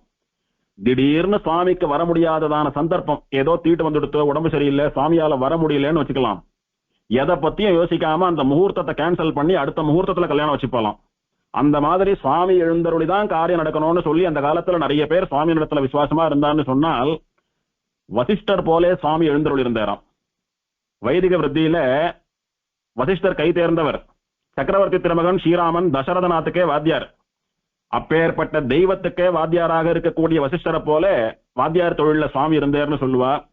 அப்படி இருந்தாலும் பெரிய தனிக்கா நிறைய பேர் சுவாமியாத்துல வந்து அவரை சேவித்து காத்துன்றிருந்து அவர் சொன்ன நாள்ல கல்யாணத்தை வச்சுட்ட மாதிரியான பெருமை இருந்தாலும் கூட காசு பணத்துல ஆசை இல்லாம அவ என்ன கொடுக்கறாளோ அதை பேசாம வாங்கிட்டு வரான் சுவாமி. எனக்கு இது வேணும், அது வேணும், இதை வாங்கி கொடுங்க, அதை வாங்கி கொடுங்க, இடம் வாங்கி கொடுங்க, கார் வாங்கி கொடுங்க, அதெல்லாம் சுவாமிக்கு தெரியவே தெரியாதாம். அப்பேற்பட்ட பண விஷயத்தில், திரவிய விஷயத்தில் ரொம்ப சுத்தரா இருந்தாராம் சுவாமி. பொதுவா நிறைய இடங்களுக்கு பயணம் பண்றவா, இந்த வாத்தியார் காரியம் பண்றவாளுக்கெல்லாம் ஆகார நியமத்தை கடைபிடிக்கிறது ரொம்ப கஷ்டம். வெளியில சாப்பிடுறது இல்ல, ஆச்சாரம் குறைவான இடங்கள்ல சாப்பிடுறது இல்ல, இதை சாப்பிடுறது இல்ல, அதை சாப்பிடுறது இல்ல, இப்படிதான் சாப்பிடுறது அப்படின்னு ஒரு இடத்திலேயே இருக்கக்கூடிய பரமை காந்திகளாட்டமா இவ ஆச்சாரம் வச்சுக்க முடியாது. ஏன்னா பயணத்துல இருக்கா, நிறைய காரியம் இருக்கு, சமயத்துக்கு சாப்பிட முடியாது, இவாலே பண்ணிக்க முடியாது, எத்தனையோ கஷ்டம் உண்டு. ஆனால் அத்தனை கஷ்டத்துக்கு நடுவுலயும் சுவாமி இவர் கையால தான் சாப்பிடுவேறான், ஆத்துலதான் சாப்பிடுவேறான். இல்ல தூர தேசத்துக்கு எங்கேயானும் போறார், வெளியூருக்கு போயிருக்கார் சுவாமி, ஆத்துக்கு வந்து சாப்பிட முடியாதுன்னு சொன்னால் அங்க தனியா ஒரு இடம் ஏற்பாடு பண்ணி சுவாமியே பாத்திரம் தேய்ச்சி ஸ்தல சுத்தி எல்லாம் பண்ணி தன் கையாலேயே அடுப்பு மூட்டி பெருமாளுக்கு திருவாராதனம் பண்ணி சாப்பிடுவாராம். சில நாள் எங்கேயானும் உள்ளூர்லயே ஒரு 10-15 கிலோமீட்டர் தள்ளி போயிருக்காரு அப்படின்னா அங்க வைதிக காரியத்தை எல்லாம் நன்னா நிதானமா ஆறாமர பொறுக்க பண்ணி வச்சுட்டு ஆத்துக்கு நடந்தே வந்து மத்தியானம் 3 மணி ஆறுதோ 4 மணி ஆறுதோ வந்து தீர்த்தாமாடிதான் சாப்பிடுவாராம். அத்தனை தூரம் வயத்தை பட்னி போட்டாவது ஆச்சாரத்துக்கு முக்கிய இடம் கொடுத்தவர் சுவாமி. இந்த சுவாமியை விட ஆச்சாரத்துல வசதியா இருக்கிறவா, இல்ல சமானமா இருக்கிறவா, அந்த மாதிரி மகான்களான ஆச்சாரிய புருஷால் சிலர் ஆத்துல மட்டும் சுவாமி சாப்பிடக்கூடிய வழக்கமும் இருந்துதான். அத சுவாமி பாகவதாளுடைய பிரசாதமா கௌரவமாக நினைத்தார்னு சொல்லுவா. வைதிக காரியத்திலையும் சாஸ்திர சம்பிரதாயங்கள்லயும் எப்படி சுவாமிக்கு நல்ல ஞானம் இருந்ததோ அந்த மாதிரி லௌகீக சாமர்த்தியம், ஒரு காரியத்தை பண்ணி முடிக்கிறதுல சுவாமி போல நிபுணா கிடையாதுன்னு சொல்லுவா. சுவாமி வாத்தியார் அப்படின்னா லிஸ்ட கொடுத்துடுறேன், நீங்க எல்லாம் பாத்துக்கோங்கன்னு சொல்லிட்டு டைமுக்கு ஸ்பாட்ல போய் இது இல்லை அது இல்லைன்னு கத்தக்கூடியதான நிர்வாகம் எல்லாம் சுவாமிகிட்ட கிடையாது. என்ன செலவுல என்ன பட்ஜெட்ல உங்களுக்கு இந்த கல்யாணத்தை பண்ணி வைக்கணும்னு கேட்பறான். இதுதான் பட்ஜெட்னு சொல்லிட்டாலானா எல்லா ஏற்பாடும் சுவாமியை பண்ணிட்டு வரான். வாழை மரம் கட்டுறதுல இருந்து மாவள தோரணத்துக்கு ஏற்பாடு பண்றதுல இருந்து பந்தல், வாத்தியக்காரன், புஷ்பம், மாலைகள், தலிகை எல்லாத்துக்கும் சுவாமியே மனுஷால ஏற்பாடு பண்ணிட்டு வரான். எல்லாம் ஃபர்ஸ்ட் கிளாஸா இருக்குமா. கல்யாண மண்டபத்து வாசல்ல, ஆத்து வாசல்ல கட்டுற வாழை மரத்திலேயே அந்த கல்யாணத்தினுடைய தரம் தெரியும்படியா அத்தனை ஆச்சரியமா ஏற்பாடு பண்ண வரான் சுவாமி. அந்த லௌகீக சாமர்த்தியம் இருக்கிற இடத்துல இருந்தே எல்லாத்தையும் நியமிக்க கூடியதான சாமர்த்தியம் அன்னைக்கே உண்டு சுவாமிக்கு. இன்னைக்கு மாதிரி சோசியல் மீடியா, போனு, வாட்ஸ்அப் எல்லாம் இல்லாத காலத்திலேயே சுவாமிக்கு உண்டுன்னு சொன்னால் அதெல்லாம் சுவாமியினுடைய மகிமை, ஜனங்க சுவாமி மேல கொண்டிருந்த பக்தின்னு தான் சொல்லணும். கல்யாணம் நடக்கிற குடும்பங்கள்ல பொதுவா குடும்பங்கள்ல மனஸ்தாபங்கள், ஏதான சண்டை இருக்குமோன்னோ, இவாளுக்கு அவளுக்கு ஆகாத, அவ வந்திருக்கா, வரதை தவிர்க்க முடியல, வந்திருக்கா, எப்ப என்ன சண்டை ஆகும்னு தெரியலன்னு எல்லாம் பயந்துட்டு இருப்பாளே. அந்த மாதிரி யார் முகத்திலையானோ யார் கண்ணிலையானோ ஏதான ஒரு மனஸ்தாபம் இருக்கும்படியா தெரிஞ்சா அது ஒரு துளியும் வெளியில வராதபடிக்கு சுவாமி அந்த சன்னிவேசத்தை நிர்வாகம் பண்ணி பூரண திருப்தியோட எல்லாரும் சந்தோஷமா ஒன்னா சேர்ந்து ஆத்துக்கு திரும்பி போகும்படியா பண்ணிட்டு வரான். சுவாமியினுடையதான தேஜஸ் அப்படி, சுவாமியினுடைய வார்த்தைக்கு அத்தனை மதிப்பு. யாரா இருந்தாலும் சுவாமி கண்ணை காட்டி பெசாம இருன்னு சொன்னா உடனே பெசாம இருப்பாலாம், பாயத்துல இருந்து பேசவே மாட்டாலாம். அத்தனை பக்தி சுவாமியினிடத்துல. பகவத் கைங்கரியத்துல சுவாமிக்கு ரொம்ப ஈடுபாடு உண்டு. சுவாமியினுடைய கல்யாணபுரத்துக்கு அருகே இருக்கக்கூடிய ஆழ்வார் திவதேசம்னு பார்த்தால் திருக்கண்டியூர்னு சொல்லக்கூடியதான திவதேசம். அங்கே வேற்று மதத்துக்காரா நிறைய பேர் இருந்தாலும் அங்க அப்போ நிறைய ஸ்ரீ வைஷ்ணவா கிடையாது அங்க. ஆனாலும் அடிக்கடி உற்சவங்கள்லாம் குறைவில்லாம நடக்கும். எப்படின்னா பக்கத்துல இருக்கிற கல்யாணபுரம், தில்லஸ்தானம், ராயம்பேட்டை முதலான அக்ரஹாரங்கள்ல இருந்து ஸ்ரீ வைஷ்ணவெல்லாம் ஏராளமா போய் நடத்தி வைப்பாலாம். அப்போ எல்லா உற்சவங்களையும் சுவாமி தான் முன்ன நின்று வேத பாராயணம், பிரபந்த பாராயணம், உற்சவம், புறப்பாடு, ஹாரதி கொடுக்கறது, ததியாராதனம், உபன்யாசம் எல்லாத்தையும் சுவாமி தான் முன்ன நின்று நடத்தி வைப்பாராம். சுவாமி அங்க இருக்காரு அப்படின்னா பெருமாளுக்கு உற்சவம் ரொம்ப ஆச்சரியமா நடக்கும்னு எல்லாரும் வந்து தைரியமா இருப்பாலாம். அதே மாதிரி ராத்திரியில திருவாய்மொழி சேவை பிரம்மோற்சவ சமயத்துல ரொம்ப கம்பீரமா இருக்குமா. எத்தனை பாசுரம் சேவிச்சாலும் முன்னாடி முழுக்க சுவாமி ஒருத்தரே சேவிப்பார். 10 பேர் சேவிக்கிற மாதிரி கம்பீரமா இருக்கும், கேட்கறதுக்கு மதுரமா இருக்கும். ராத்திரி 12 மணி வரைக்கும் இந்த திருவாய்மொழி சேவா கால கோஷ்டி நடக்குமா. 12 மணிக்கு மேல திருக்கண்டியூர்ல இருந்து நடந்தே 2 மைல் தூரம் தள்ளி இவெல்லாம் கல்யாணபுரம் அவாவா ஊருக்கு போனோம். எப்படி நடந்தே போனோம், ஒரே இருட்டு, வழியும் நல்லா இருக்காதான் இப்ப மாதிரி. சில சமயத்துல மழையை வந்துடுமா. இது எதையுமே பொருட்படுத்தாம ஆத்துக்கு போய் படுத்துட்டு இருந்துட்டு பிம்மால வழக்கத்தை விட சீக்கிரம் எழுந்து தீர்த்தாமாடி அனுஷ்டானங்கள்லாம் பண்ணிட்டு மறுநாள் கார்த்தால உற்சவத்துக்கு அத்தியாபகத்துக்கு வந்துட்டு வரான் சுவாமி. அதே போல திருக்கண்டியூர்ல சுவாமி தேசிகனுடைய விக்கிரகத்தை பிரதிஷ்டை பண்ணி வைத்து நிறைய உற்சவங்களை பல தடைகளையும் மீறி நடத்தி வைத்தார் சுவாமி. நிறைய உபயகாராலையெல்லாம் புடிச்சு உற்சவங்களை ஏற்பாடு பண்ணினார். ஒரு விக்கிரகம் பிரதிஷ்டை பண்றதோ ஒரு கோவில் கட்டுறதோ பெருசு இல்ல. எல்லா உற்சவங்களும் நடக்கிறதுக்கு பணம் தேவை. அதுக்கு சிரத்தையா உபயம் பண்ணக்கூடிய உபயகாரா தேவை. சுவாமிக்கு எல்லார் மத்தியிலையும் செல்வாக்கு இருந்தபடினால நீ இந்த உற்சவத்தை பண்ணு, நீ இந்த உற்சவத்தை பண்ணுன்னு எல்லாரையும் நியமிப்பறான் சுவாமி. அவாலும் சிரத்தையா வந்து நேர்ல இருந்து உற்சவத்தை எல்லாம் நடத்தி கொடுத்து தேசிகன் விக்கிரகம் பிரதிஷ்டையானது மட்டும் இல்லாமல் புரட்டாசி மாசம் சிரவணம் 10 நாள் உற்சவம் விசேஷமா நடக்கும்படியா பண்ணி வைத்தாராம் சுவாமி. திருக்கண்டியூர் போலதான் விண்ணாற்றங்கிற திவதேசத்திலையும். இந்த விண்ணாத்தங்கரைக்கும் திருக்கண்டியூருக்கும் 4 மைல் தூரம் உண்டு. இங்கத்துக்கும் அங்கத்துக்கும் கால்நடையாவே எழு வரும். இங்க தேசிகன் திருமஞ்சனம், அங்க தேசிகன் திருமஞ்சனம், இங்க புறப்பாடு, அங்க புறப்பாடு, இங்க சாத்துமரை, அங்க சாத்துமரை, நடந்தே போயிட்டு வருவாராம். எல்லாத்துக்கும் வண்டி ஏற மாட்டாராம் சுவாமி. அப்பேற்பட்ட ஒரு ஆச்சாரம், ஒரு அனுஷ்டானம் சுவாமி தேசிகன் இடத்துல ஒரு பக்தி சுவாமிக்கு உண்டு. அதே மாதிரி வெண்ணாத்தங்கிற நீலவேக பெருமாள் சன்னதியிலையும் தேசிகன் உற்சவத்தெல்லாம் ரொம்ப ஆச்சரியமா பண்ணி வைத்தாராம் சுவாமி. புரட்டாசி மாசம் தேசிகன் உற்சவத்துல சுவாமி இருக்காரு அப்படின்னா ரொம்ப ஆச்சரியமா அந்த உற்சவம் நடக்கும்னு எல்லாரும் பேசிப்பாலாம். காவேரி கரை படித்துறையில ஆச்சரியமா தீர்த்தவாரியம் கண்டுரல் வரான் பெருமாள். சுவாமி திருமாளிகையிலேயே ததியாராதனம் நடக்குமா. கல்யாணபுரம் உற்சவம் வந்துடுத்துன்னா புரட்டாசி மாசம் சீனிவாசன் தானே அவனும், புரட்டாசி சிரவணம் தானே அவனுக்கும் உற்சவம். புரட்டாசி சிரவணம் சீனிவாசன் உற்சவம், திருக்கண்டியூர் தேசிகன் உற்சவம், வெண்ணாத்தங்கிற தேசிகன் உற்சவம், இது மூணுத்துக்கும் ட்ரையாங்கிளா நடந்தே போய் எல்லாத்தையும் பார்த்து பேர் சுவாமி. அத்தனை ஊற்றம் சுவாமிக்கு. கல்யாணபுரம் உற்சவ தீர்த்தவாரி சுவாமி தீர்த்தாமாடுற காவேரி கரையிலேயே நடக்குமா. அப்போ சுவாமி ஆத்திலேயே ததியாராதனமா எல்லாருக்கும். அப்போ கல்யாணபுரம் பிரம்மோற்சவத்துல ஒரு நாளும் வித்வான்களுடைய உபன்யாசம் இருக்குமா. அப்போ வித்வான்கள் அப்படின்னா பண்டிதராஜ டிடி தாத்தாச்சாரிய சுவாமி முதலான மகா வித்வான்கள்லாம் கலந்துப்பாலாம், உபன்யாசம் பண்ணுவாளாம்.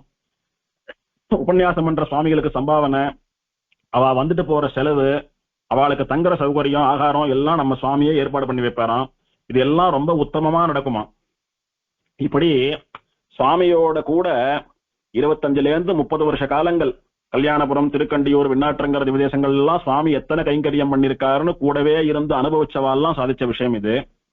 அதெல்லாம் இப்ப நம்மளால நினைச்சு கூட பார்க்க முடியாது, எல்லாம் கனவா போயிடுத்துன்னு சொல்லும்படியா இருந்ததுன்னு ஒரு 30 வருஷத்துக்கு முன்னாலேயே சுவாமிகள்லாம் சொல்லிட்டான்னா இந்த சுவாமியினுடைய கைங்கரியம் எப்படி இருக்கும்னு பாத்துக்கணும். இந்த சுவாமி எங்க கால வைக்கிறாரோ அங்க லட்சுமி கட்டாட்சம் தாண்டவம் ஆடுமா. இவர் கையால ஒரு வைதிகாரியம் பண்ணி வைக்கிறாருன்னா அங்க சுபந்தான். இவர் கல்யாணம் பண்ணி வச்சு அது ஃபெயிலியரா போனதா சரித்திரமே கிடையாது. சுவாமியினுடைய கை படுற இடத்துல எல்லாம் தானிய சமிருத்தி நன்னா தாண்டவம் ஆடுமா. ஹஸ்த விசேஷம்னு பேரு, கைராசின்னு சொல்லுவா. வாத்தியார் ஆச்சாரமா இருக்கிறதோ, அனுஷ்டானத்தோட இருக்கிறதோ, மந்திரம் நன்னா சொல்றதோ, பிரயோகம் நன்னா பண்ணி வைக்கிறதோ இதெல்லாம் மட்டும் போராது. ஹஸ்த விசேஷமா கைராசியான வாத்தியாரா இருக்கணும். நிச்சயம் பண்ணா கல்யாணம் அவசியம் நடக்கணும். கல்யாணமானா நன்னா குழந்தைகள் பிறக்கணும். உபநயனம் பண்ணி வச்சா அவன் வேதாத்தியனம் பண்ணணும். அந்த மாதிரி எது பண்ணாலும் அடுத்த ஸ்டேஜுக்கு போயிட்டே இருக்கணும். அப்பேற்பட்ட ஒரு ஹஸ்த விசேஷம் சுவாமி இடத்துல உண்டு. அதனாலதான் எல்லாரும் சுவாமி தான் வரணும்னு ஒத்த காலில் நின்று சுவாமியை பிரார்த்திப்பலாம். சுவாமி கஷ்ட காலத்துல இருக்கிறச்சையே சுவாமியினுடைய வாசல் திண்ணையில ஒரு முறத்துல கால்படி அரிசியை கொட்டி வச்சிருப்பாளாம். பிச்சைக்காராளா வராளை பிக்ஷைக்கு அவள்லாம் தாங்களாவே வந்து முறத்துல இருக்கிற அரிசியில தலா ஒரு கைப்பிடி அரிசி எடுத்து பாத்திரத்துல போட்டு போயிட்டே இருப்பாளாம். முறம் காலியானா விட்டு மாமி வந்து முறத்தை உள்ளெடுத்து போய் வச்சுடுவாளாம். இது அவளுக்கு சாப்பிட அரிசி இருக்கோ இல்லையோ மற்றவாளுக்கு பண்றதுன்னு ஒரு வழக்கமாவே போயிடுத்து. இது இந்த பிக்ஷைக்கு வராளே அவளாவது அரிசி மொத்தம் இருக்கு எடுத்து கொட்டிண்டோமானா 4 ஆத்துக்கு அலைய வேண்டாம், அதனால எடுத்து கொட்டிக்கலாம், யாரும் இல்லையே, தின்ன மேலதானே இருக்கு அரிசி அப்படின்னு நினைக்க மாட்டாளாம். தர்ம சிந்தனை. நம்மளாட்டம் 10 பேர் வருவாளே அவ வந்து ஏமாந்து போக கூடாது. இருக்கிற அரிசியை நாம் எடுத்துட்டோமானா அடுத்து வரவாளுக்கு அரிசி வைக்கிற அளவுக்கு சுவாமிக்கு வசதி இல்லையே அப்படின்னு தர்ம சிந்தனையோட பிக்ஷைக்கு வரவன் கூட இருக்கான்னா அது இந்த சுவாமியினுடைய விசேஷம்னு சொல்லுவா. அப்படி எளிமையான கஷ்டகாலத்திலும் கூட இந்த தர்மத்தை சுவாமி விடாம பண்ணிட்டு இருந்தார் அப்படின்னு சொன்னால் அது அவருடையதான தர்ம சிந்தனையை காட்டுறது.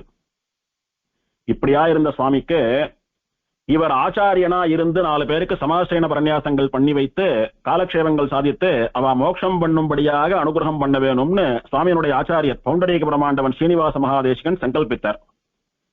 ஒரு நாள் சுவாமியை கூட்டு அனுப்பி சுவாமிக்கு சந்நியாசாசிரமம் ஸ்வீகரிக்கிறதுக்கான தகுதியை ஏற்படுத்தக்கூடிய பிரேஷ மந்திரத்தை உபதேசம் பண்ணி நம்மளை எல்லாம் பெருமாள் திருவடிகள்ல சமர்ப்பிக்கிற பரநியாசம் பண்ணி வைக்கிற பிரயோகம் பிரபத்தி பிரயோகத்தை உபதேசம் பண்ணி சந்நியாசாசிரம ஸ்வீகாரம் வாங்கிக்கக்கூடிய பிரயோகத்தை உபதேசம் பண்ணி சன்னியாசிகள் பரம்பதிச்சுட்டாலானா அவளுக்கு சரம சம்ஸ்காரம் கடைசி சம்ஸ்காரம் பண்ணி வைக்கக்கூடிய பிரயோகம் இது எல்லாத்தையும் உபதேசம் பண்ணினாராம்.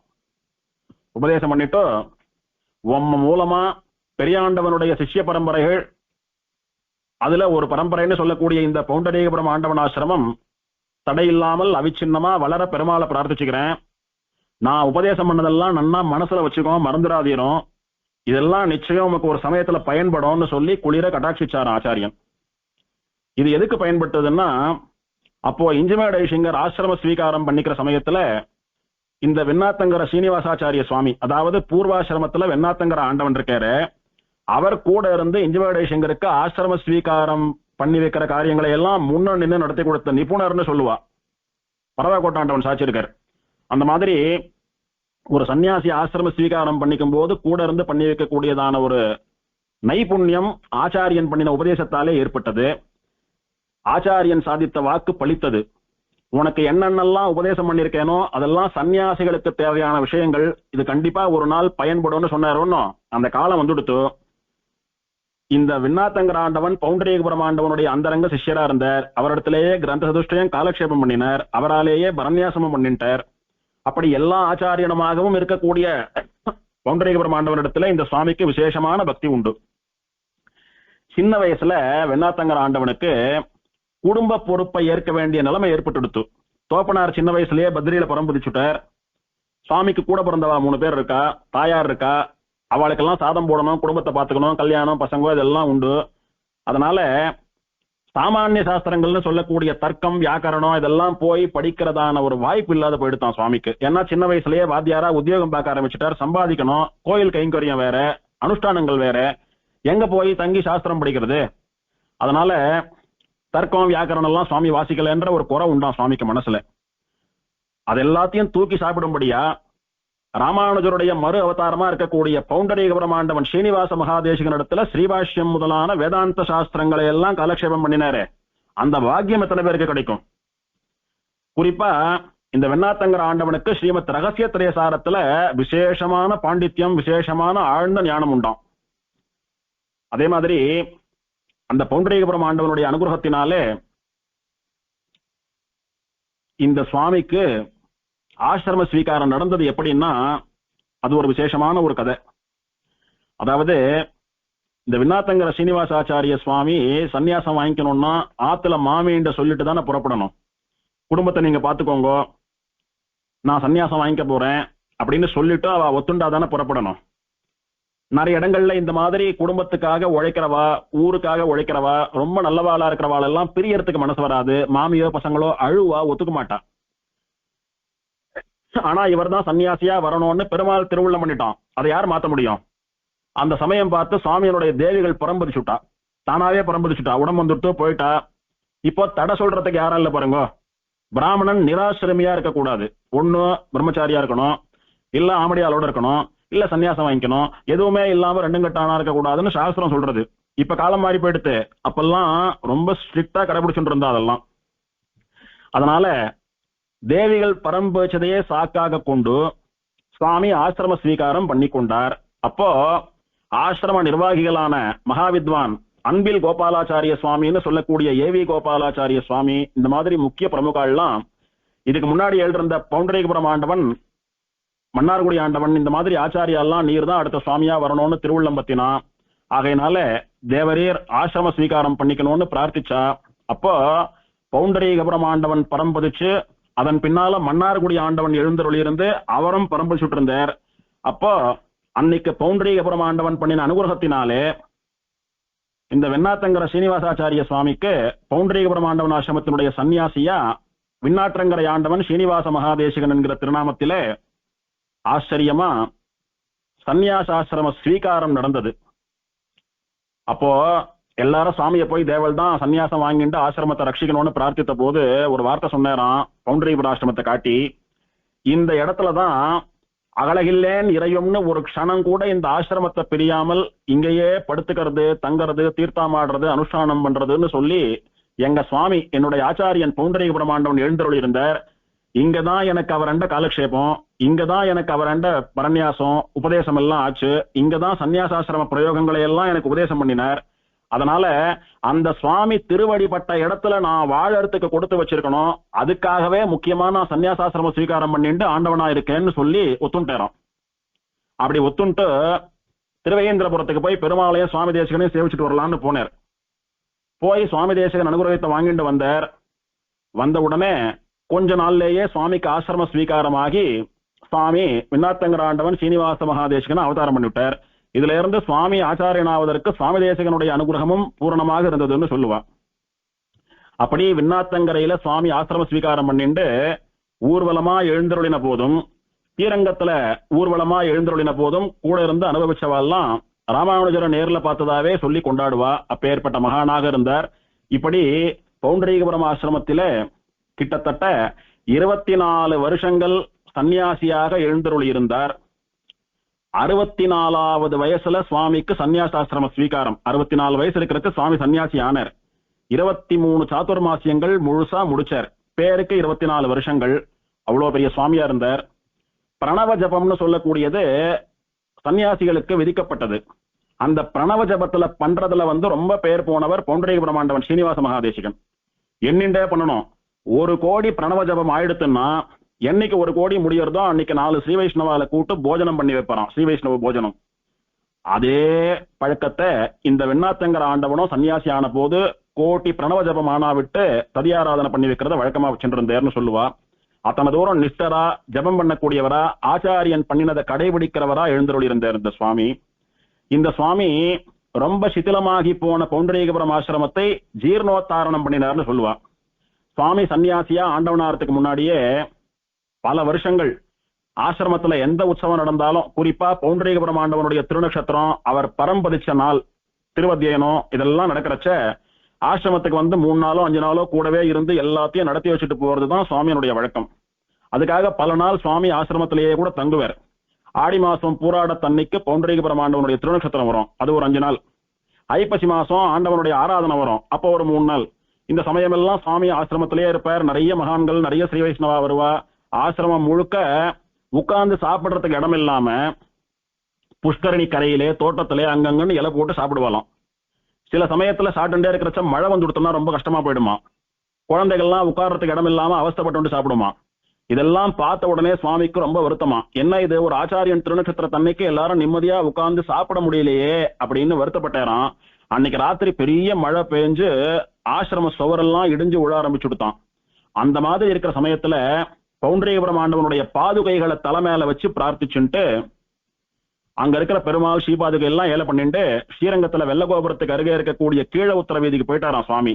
போயிட்டு இதுக்கு சீக்கிரம் முடிவு கட்டுறேன்னு சொல்லி இவர் விண்ணாற்றங்கரை ஆண்டவனா பௌண்டரீகபுரம் ஆசிரமத்தை அலங்கரிச்சா விட்டு முதல் காரியம் ஆசிரமத்தை இடிச்சு கட்டி ஆச்சரியமான கட்டடங்களை எல்லாம் ஏற்படுத்தி நிறைய பேர் ஒன்னா உட்கார்ந்து சாப்பிடும்படியான ஹால் எல்லாம் கட்டி புஷ்கரணியை செப்பனிட்டு அங்க இருக்கக்கூடியதான தோட்டங்களை எல்லாம் சீரமைத்து ரொம்ப ஆச்சரியமா ஒரு கோவில் சம்பரோக்ஷணத்தை போல விசேஷமா நடத்தி வச்சாராம். இந்த சுவாமி இந்த காரியத்தை பண்ணாவிட்டு ஆசிரமம் ரொம்ப கவர்ச்சியா பாக்குறதுக்கு அத்தனை ஆச்சரியமாக மாறி போயிடுத்துன்னு பெரியவா சொல்லுவா. இதுக்கு சுவாமிக்கு நிறைய பணத்தை கொடுத்து கைங்கரியம் பண்ணின சிஷ்யால் நிறைய பாகவதா, நிறைய ஸ்ரீ வைஷ்ணவா, அவளுக்கும் சுவாமி விசேஷமான அனுகிரகம் பண்ணினார்னு சொல்லுவா. திருக்குடந்தை அக்னிஹோத்திரம் பட்டு சுவாமின்னு சொல்லக்கூடிய ஒரு ஆச்சாரிய புருஷர் எழுதிருந்தார். அந்த சுவாமி நித்யாக்னிஹோத்ரி. அவருடைய பேரனார் ஸ்ரீரங்கத்துல சோமயாகம் பண்ணினாராம். அப்போ விண்ணாற்றங்கரை ஆண்டவன் சன்னியாசியாகவே 5 நாளும் யாக பூமிக்கு போய் கூட இருந்து அந்த சோமயாகத்தை நடத்தி கொடுத்து மேற்பார்வையிட்டு அனுகிரகிச்சார் அப்படின்னு அக்னிஹோத்திர ராமானுஜ தாத்தாச்சாரிய சுவாமி சாட்சியிருக்கார். இப்பேற்பட்ட வைபவசாலியாக எழுந்தருளி இருந்த இந்த ஆண்டவன் பரமபதிச்சதும் ஒரு விலட்சணமான விஷயம். சரணமாகும் தனதால் அடைந்தார்க்கெல்லாம் மரணமானால் வைகுந்தம் கொடுக்கும் பிரான் ஆழ்வார் சொல்றார். சரணாகதி பண்ணிண்டவனுக்கு எப்ப மோட்சம்னா உடம்பு உடறச்ச மோட்சம். உண்மையாவே சரணாகதி பண்ணிண்டு ரகசத்திரிய சார காலக்ஷேபம் எல்லாம் ரொம்ப டச்சிங்கா கேட்டவாளுக்கு எப்ப வைகுண்டம் போய் பெருமாளை சேவிக்க போறோம், கைங்கரியம் பண்ண போறோம்ன்ற எண்ணம் இருந்துட்டே இருக்கும். சுவாமி தேசிகன் சாதிப்பார், கல்யாணத்துக்கு நாள் என்னும் பிரம்மச்சாரி போலே பிரபன்னன் இருக்க வேணும். சரணாகதி பண்ணிண்டவன் எப்படி இருக்கணும்னா, ஒரு பிரம்மச்சாரி எப்படி இன்னும் எனக்கு 1 மாசத்துல கல்யாணம், 10 நாள்ல கல்யாணம், 4 நாள்ல கல்யாணம்னு விரல் விட்டு எண்ணிட்டு இருக்கானோ, கல்யாண நாளை எதிர்பார்த்து காத்துட்டு இருக்கானோ, அந்த மாதிரி வைகுண்டம் போற நாளை எதிர்பார்த்து ஒரு பிரபன்னன் காத்துட்டு இருக்கணும்னு சுவாமி தேசிகன் சாதிக்கிறார். அந்த மாதிரி நிஜமாவே வாழ்ந்து காட்டினவரா இந்த சுவாமி. நான் இன்னைக்கு பரம்பதிக்க மாட்டேனா, இன்னைக்கு வைகுண்டத்துக்கு போக மாட்டேனா, இன்னைக்கு விரஜா ஸ்நானம் பண்ண மாட்டேனா, இன்னைக்கு ஆச்சாரியால சேவிக்க மாட்டேனான்னு அத்தனை ஆசையா இருப்பாராம் சுவாமி. அப்பேற்பட்ட சுவாமிக்கு ஜோதிஷம் ரொம்ப கைவந்த கலை. சுவாமி ஒரு வாக்கு சொன்னா அது அப்படியே பலிக்குமா. சுவாமி நிர்ணயம் பண்ணி தப்பா போன ஜோசியமே கிடையாது. அப்பேற்பட்ட சுவாமி தன்னுடைய முடிவையும் அவரே கணிச்சுட்டார். அப்போ பரவாக்கோட்ட ஸ்ரீமத் ஆண்டவன் கோபால தேசிக மகாதேசிகன் பூர்வாசிரமத்துல மகாவித்வான் பரவாக்கோட்ட ராஜகோபாலாச்சாரிய சுவாமின்னு எழுதிருந்தார். அவரும் நிறைய ஆசிரமத்துக்கு போய் ஆசிரமத்துல தங்கி இருந்து கைங்கரியங்கள் எல்லாம் பண்ணக்கூடியவர். அந்த விண்ணாற்றங்கரை ஆண்டவனிடத்துலதான் பரவாக்கோட்ட சுவாமிக்கு பிரேஷ மந்திர உபதேசம். அதனாலதான் சன்னியாசம் வாங்கிட்டு அவர் ஆண்டவனானார். அந்த சுவாமியை கூட்டு எப்ப வந்தார் இந்த சுவாமின்னா, இந்த விண்ணாற்றங்கரை ஆண்டவனுடைய திருநட்சத்திரத்துக்கு வந்திருக்கார் பௌண்டரீகபுர ஆசிரமத்துக்கு. பங்குனி அனுஷம் இன்னைக்குதான் வந்த போது, அப்போ பரவாக்கோட்ட ஆண்டவன் ஸ்ரீகாரியம் சுவாமியா எழுதிருந்தார். பௌண்டரீகபுர ஆசிரமத்தினுடைய ஸ்ரீகாரியம் சுவாமி, பரவாக்கோட்ட மகாவித்வான் ராஜகோபாலாச்சார்னு திருநாமம். அவரை கூட்டு, சுவாமி தேவள் ஊருக்கு போக வேண்டாம், எனக்கு வர சிரவணம் தாண்டாது, இன்னைக்கு அனுஷம் வர சிரவணம் தாண்டாது, அதுக்குள்ள நான் போயிடுவேன், என்ன கிழக்க பிருந்தாவனத்துக்கு அனுப்பிச்சுட்டு நீங்க ஊருக்கு போலாம். ஏன்னா நீங்க ரொம்ப ஆச்சாரமானவர், ரொம்ப சிஸ்டர், பரமைகாந்தி, உம்ம கைய தொட்டுதான் நான் குழியில இறங்கணும். நான் போயிட்டேனா உம்ம தவிர யாரும் என்ன தொடக்கூடாது, யாரும் என்ன தொடக்கூடாதுங்கன்னு சொல்லி அவருக்கு நியமிச்சுட்டு, என்னைக்கு பரம்பு வச்சாரோ அன்னைக்கு முதல் நாள் ராத்திரி அவரை கூட்டு, நான் இப்ப போய் படுத்துக்கிறேன், நாளைக்கு பின்னால எழுந்துண்டாலும் எழுந்துப்பேன், இல்லைன்னாலும் இல்ல, ஒருவேளை நான் எழுந்துக்கலன்னா யாரும் என்ன தொடறதுக்கு அனுமதிக்க வேண்டாம், உம்ம கையால நீரே சம்ஸ்காரம் பண்ணிடும், எல்லாத்தையும் நீர் தான் கூட இருந்து உத்தமமா நிர்வகிக்கணும் அப்படின்னு சொல்லி நியமிச்சுட்டு, சித்தார்த்தி வருஷம் பங்குனி மாசம் கிருஷ்ணபக்ஷ நவமி, அதாவது 9/4/1980 அன்னைக்கு எம்பெருமானுடைய திருவடிகளை சென்று சேர்ந்தார்னு சொல்லுவா. இந்த சுவாமி வாழ்ந்திருந்த காலம் 88 வருஷங்கள். இந்த சுவாமிக்கு ஸ்ரீரங்கத்திலே கொள்ளிடக்கரையிலே பவுண்டரீகபுரம் ஆண்டவனாசிரம பிருந்தாவனத்திலே பிருந்தாவனம் உண்டு.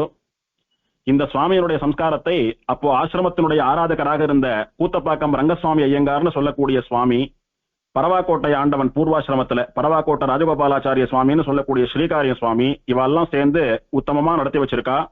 இன்னைக்கும் சுவாமி ஸ்ரீரங்கம் கொள்ளிடக்கரையில பிருந்தாவன வாசியா இருந்துட்டு நம்மளை எல்லாம் அனுகிரகிச்சுட்டு இருக்கார். மகா வரப்பிரசாதியான சுவாமி. சுவாமியினுடைய தனியன் என்ன சொல்றதுன்னா, நாராயணாக்கியதி ராஜபதாப்ஜபிருங்க ஸ்ரீவாசயோகி குருநார்பித பாரமீஷே. வேலியநல்லூர் ஆண்டவன் நாராயண மகாதேசிகனுடைய திருவடிகள் ஆசிரியத்தவரான பவுண்டரீகபுரம் ஆண்டவன் ஸ்ரீனிவாச மகாதேசிகனாலே பரநியாசம் பண்ண பெற்றவரும் பக்தியாதி பூர்ண வரதாரிய கிருபார்த்த சின்னம், பக்தி முதலான நல்ல குணங்களே வடிவெடுத்தவரான திருத்தகப்பனாரான வரதகிருஷ்ணமாச்சாரிய சுவாமியினிடத்திலே பஞ்சசம்ஸ்காரமானவரும் ஆன ஸ்ரீ ஸ்ரீனிவாச முனிவர்யமகம் பிரபத்யே. ஸ்ரீனிவாச மகாதேசிகன் சொல்லக்கூடிய சன்னியாசி சுவாமியை நான் சரணாகதி பண்ணுகிறேன் அப்படின்றதா சுவாமியினுடைய தனியனுக்கு அர்த்தம். அப்பேற்பட்ட இந்த மகானுடைய தனியனை அனுசந்தானம் பண்ணிக்கொண்டு இவருடையதான அனுகிரகம் எல்லோருக்கும் ஏற்பட வேண்டும் என்பதாக இவருடைய திருநட்சத்திர நன்னாளிலே பிரார்த்தித்துக் கொண்டு அமைகிறேன். ஸ்ரீமதே ஸ்ரீனிவாச மகாதேசிகாய நமஹ.